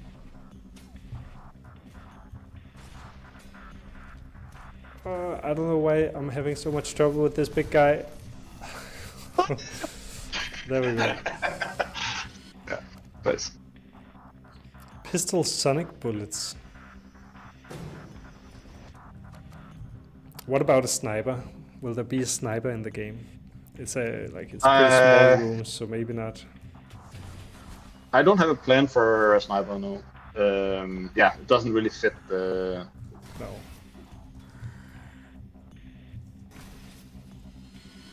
No, I think like the rooms are short enough, like small enough that a sniper wouldn't really make much sense.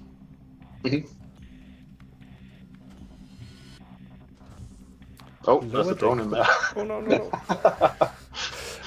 I think at this point I might also be losing my concentration a little bit. Do I have? So I had mines at some point. I don't have those anymore either. So now we're entering the dark design. Mm-hmm. Yep. I'll just stand around here, heal up for a bit. Isn't there a healing pad? There was a healing pad, but maybe it's a little bit far down.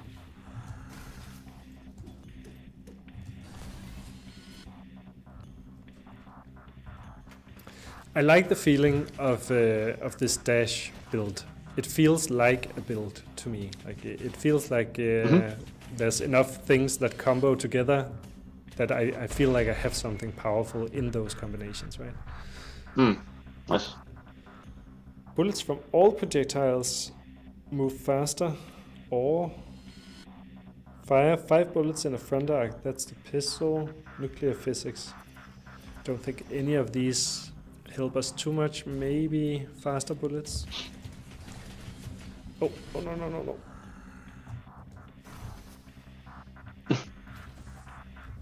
What about the music? I'm noticing the music at this stage. Is it? Is it like some free music on the internet that you? No, I actually have a good friend of mine who nice. who made it, and it's another case of also where I got to play around with some of the systems in Unreal in ways I didn't foresee that I would, right? But basically, what he did was he made these different loops, and then those loops you can sort of stack them on top of each other, and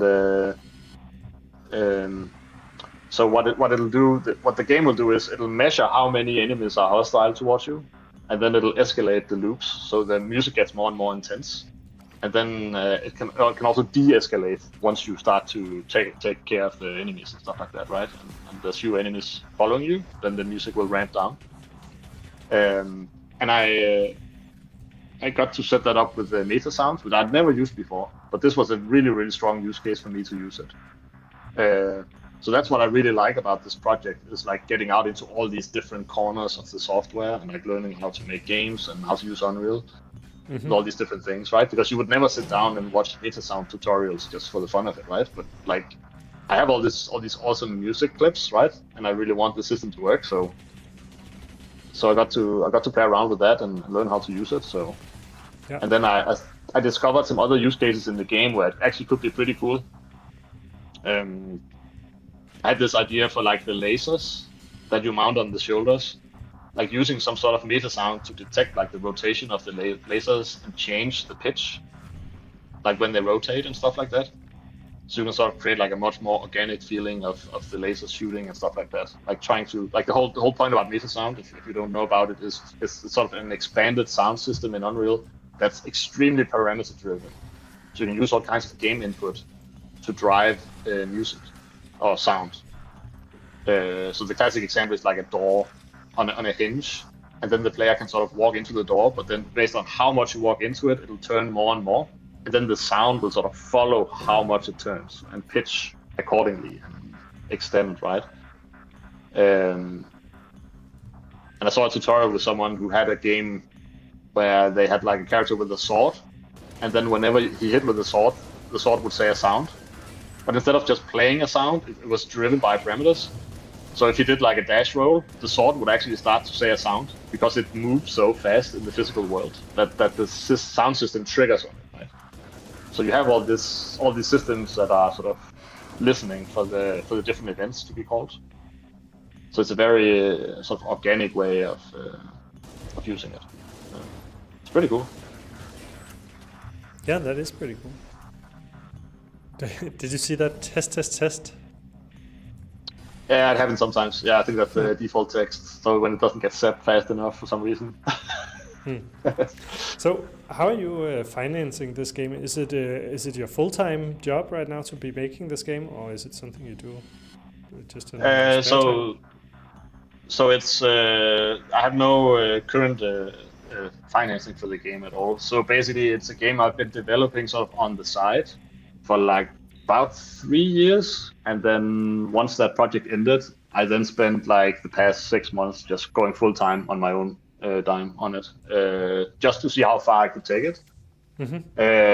And then it's sort of a question of, okay, how far am I gonna take it, and am I gonna take funding, or am I gonna go out and get a job and sort of run it more as a side gig again and stuff like that, right? So that's sort of what I'm in the middle of right now.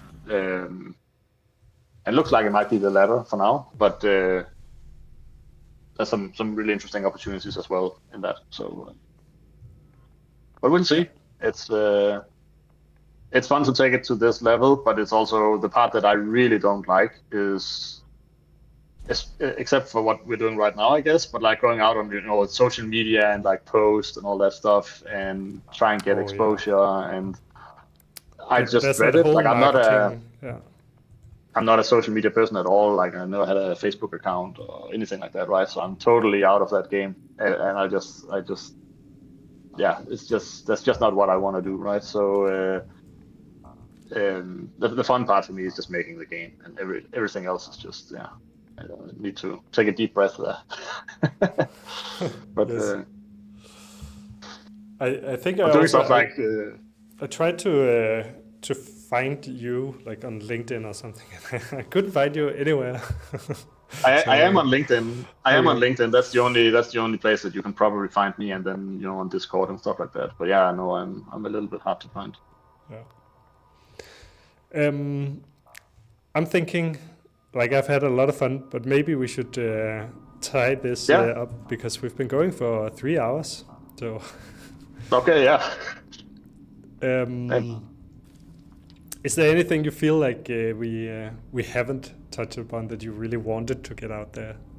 No, I don't really think so. I mean, except that if anyone's watching and they want to test the game, then I'm looking for more people to give feedback on it.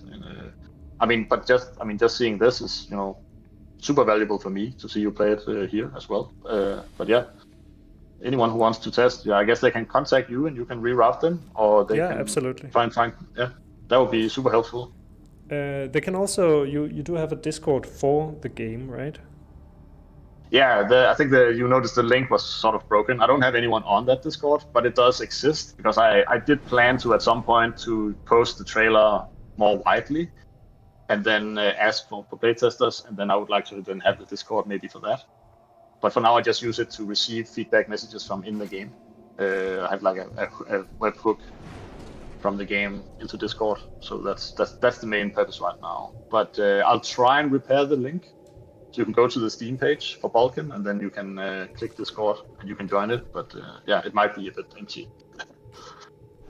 So just as we're talking about wrapping it up, I walk into this room, and I think we have that bus that you talked about. Yeah. Maybe That's, boss fights. maybe that will be kind of like the final. Yeah. Yeah, the final feature we'll see. It's gonna be a boss fight. Yeah. Go for it. Just clear the creeps. You should always do ads first. They'll keep coming though, but Okay. Yeah, okay. Let me switch to the ranger and just start blasting away, and we'll do all the dashing as well, and hope not to go through the walls. How do you feel about your hitboxes in this level? Do you think we'll be able to? Yeah, no, go nuts. I think I feel pretty good about it here, because there's no open pits or anything like that. So. Yeah.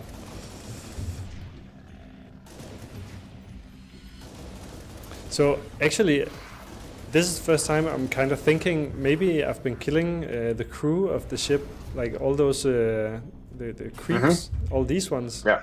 They're actually very humanoid. Probably they're part of the crew of the ship. Yeah, they are. They are. I don't know, I for tried some to have reason I thought they were kind of maybe invaders of the ship, but yeah, I tried to actually have a small origin story for all the different enemies. So there's a little bit of so they all sort of there for different reasons, right? Like we noticed the drones were sort of like security for the ship, and the creeps are like the crew. The Araklins are like from experiments gone wrong, and then there's the breachers. I have these big containers in the cargo hull, and then you find out that they're sort of stashed in those. And they are sort of these military-grade robots that got unleashed as a last-minute ditch resort to try and get the ship back under control. But then they also went haywire. So there's like all these little reasons. Try to have like little reasons for why they're all there that you can sort of find if you poke into it. But I want to keep all that stuff very ambient. I don't want to spend time throwing that into the player's face. Where like, oh, you have to read this and absorb this, story information. I don't like that. I just want the player to have fun and play, and then they can look for it if they want to. That's my ambition with it. And then maybe add some clues in the environment design of some of the areas. Like the cryo area in the mainframe. There was like this cryo space where there was all these eggs under some fog in the beginning, if you remember that. There's these cryo tubes. And one of those cryo tubes are going to be smashed, so that's where the experiment went wrong and stuff like that. This might be a bit grindy because you don't have any bullet upgrades, so I think this is going to be a pretty tough fight. I think there was a better SMG over here. I just don't know it if might I help can a little equip it bit, in time. Might help a little bit. Do you have any rail guns or anything like that, or a shotgun? Oh, I do have the shotgun, don't I? I think I do. Wait, am I running into a trap here? No, right out. I do have the shotgun somewhere. I don't have time to look for it. Yeah. There it is. Okay, come on. Oh, don't waste them on creeps. Don't waste them on creeps. No. Whoa! Did I blast it away? Yeah. What do we have here? Like a pod? Let's just bash that away with the sword. Yeah. So does that have a timer to actually respawn the bus? There's no timer on it, but it'll respawn the bus once it dies. So the bus is it's coming on top of you right now. Oh. Yeah. So this is the stage 3 version of the boss. So now it's even harder. Oh shit! I ran out of a shotgun. Yeah, and that's a funny quirk about the game, because you actually have another shotgun in your inventory, but it won't help you because all the weapons are on the player. So the player has all the weapons, and then once you equip it, I just unhide it. So they all run on the same ammunition, which is super bad. So I need to like instance them instead. So you can like pick up a new gun and replenish the ammunition and stuff like that. Or I can just have a system that sort of keeps track of, what's what and stuff like that. So I have to figure out like to rework my architecture for the weapons to actually make that ammo system more consistent. It is pretty wonky right now, but it's not something that breaks like a playtest or something like that. It's just it's just pretty bad. Yeah. But you should be able to equip the other shotgun and have full ammo now. That would be pretty cool if you could do that. There's a healing pad though, so if you can clear the enemies from this area, you can heal up on the healing pad. Oh, where is it? I haven't noticed. It's right at the entrance. Oh, scan. I keep forgetting I have all the scans to push back. Oh, there we go. It's right at the entrance. Okay, go over there. So the boss also seems to be kind of spawning these black holes. Yeah. Healing pad. There we go.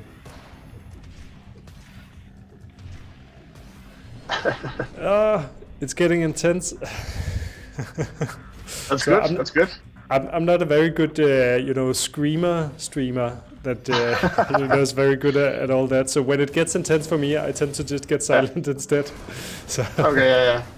No, I'm just smiling here because that just shows me that it's working, right? Like, I think the fight feels a bit too grindy at the moment, but it feels at least dangerous, right? So. Yeah, it definitely does. And I do have to keep. So maybe it doesn't look like that when you're watching it, but I do have to keep thinking about where to go and where the enemies are and where they aren't, and how do I avoid them and how do I avoid these black holes and all that. Yeah. Wait, does it still have 50% health? Yeah. Oh, I think it's resistant to the radioactive, and I do have an upgrade for that. I don't know if that upgrade is currently active, but if that's the case, that doesn't matter because your bullets don't deal radioactive. So it's only if you have, let's say, uranium bullets, right? Then it would have resistance to that. Yeah, and that's what I mean. I think I found that upgrade. Maybe it's not active. No, it's not active. Then you can see it on the bullets. I'm using the SMG, and my build is not really built for the SMG anymore. I do have like a couple of those upgrades that just enhances its damage, but you have a mine you can drop. That'll do some damage. Ooh.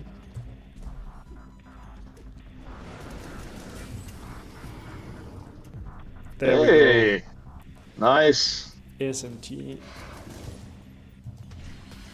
Okay. All right, buzz down as well. Do these creeps stop spawning now? Or yeah, there we go. Yeah. Okay. I think we should end here and stretch our legs for a bit after 3.5 hours of sitting here and get some lunch and all that. But it has been super fun. Awesome.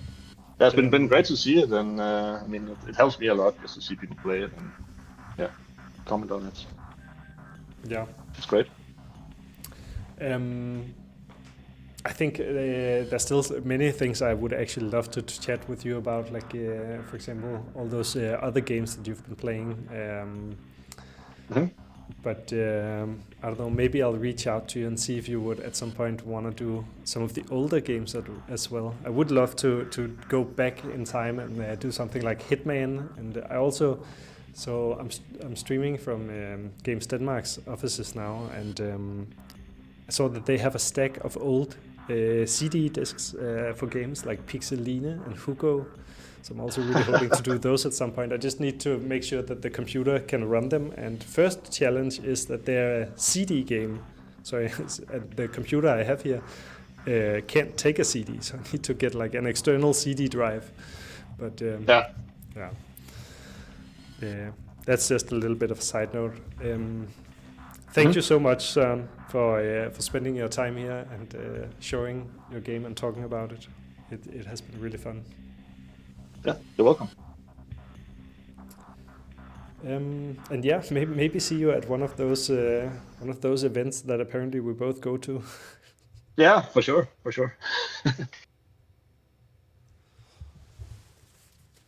Okay, I am just gonna show the schedule coming up. There's not a lot on the schedule. But yeah, if anyone would like to keep watching this stream, what I do is each week I stream with a developer, a different game each week. And I am in talk with a few different developers that do want to show off their game. Currently, only one of them is in the calendar, and it's called Emu Patrol. And I'm really looking forward to that one as well. It's a smaller kind of game. I think it's only like 15 minutes of playtime, but I think it's still worth including those smaller types of games as well. It's like a internet browser kind of game. But I love the pitch for it, which is you are stranded in the outback. The emu horde is closing in. You have one goal: survive. So I guess it's a spin-off on the Australian emu wars, which will be really fun, and that's going to be next week. So I do stream every Monday morning in European time, and we'll see. That's the game for next week. Today was Bulken, and you can find that on Steam, and you can reach out to either the developer or me to get a key for the game, because they are Søren, the developer, is still looking for playtesters. With that said, I think that's it for today. Thank you to everybody who tuned in, and see you.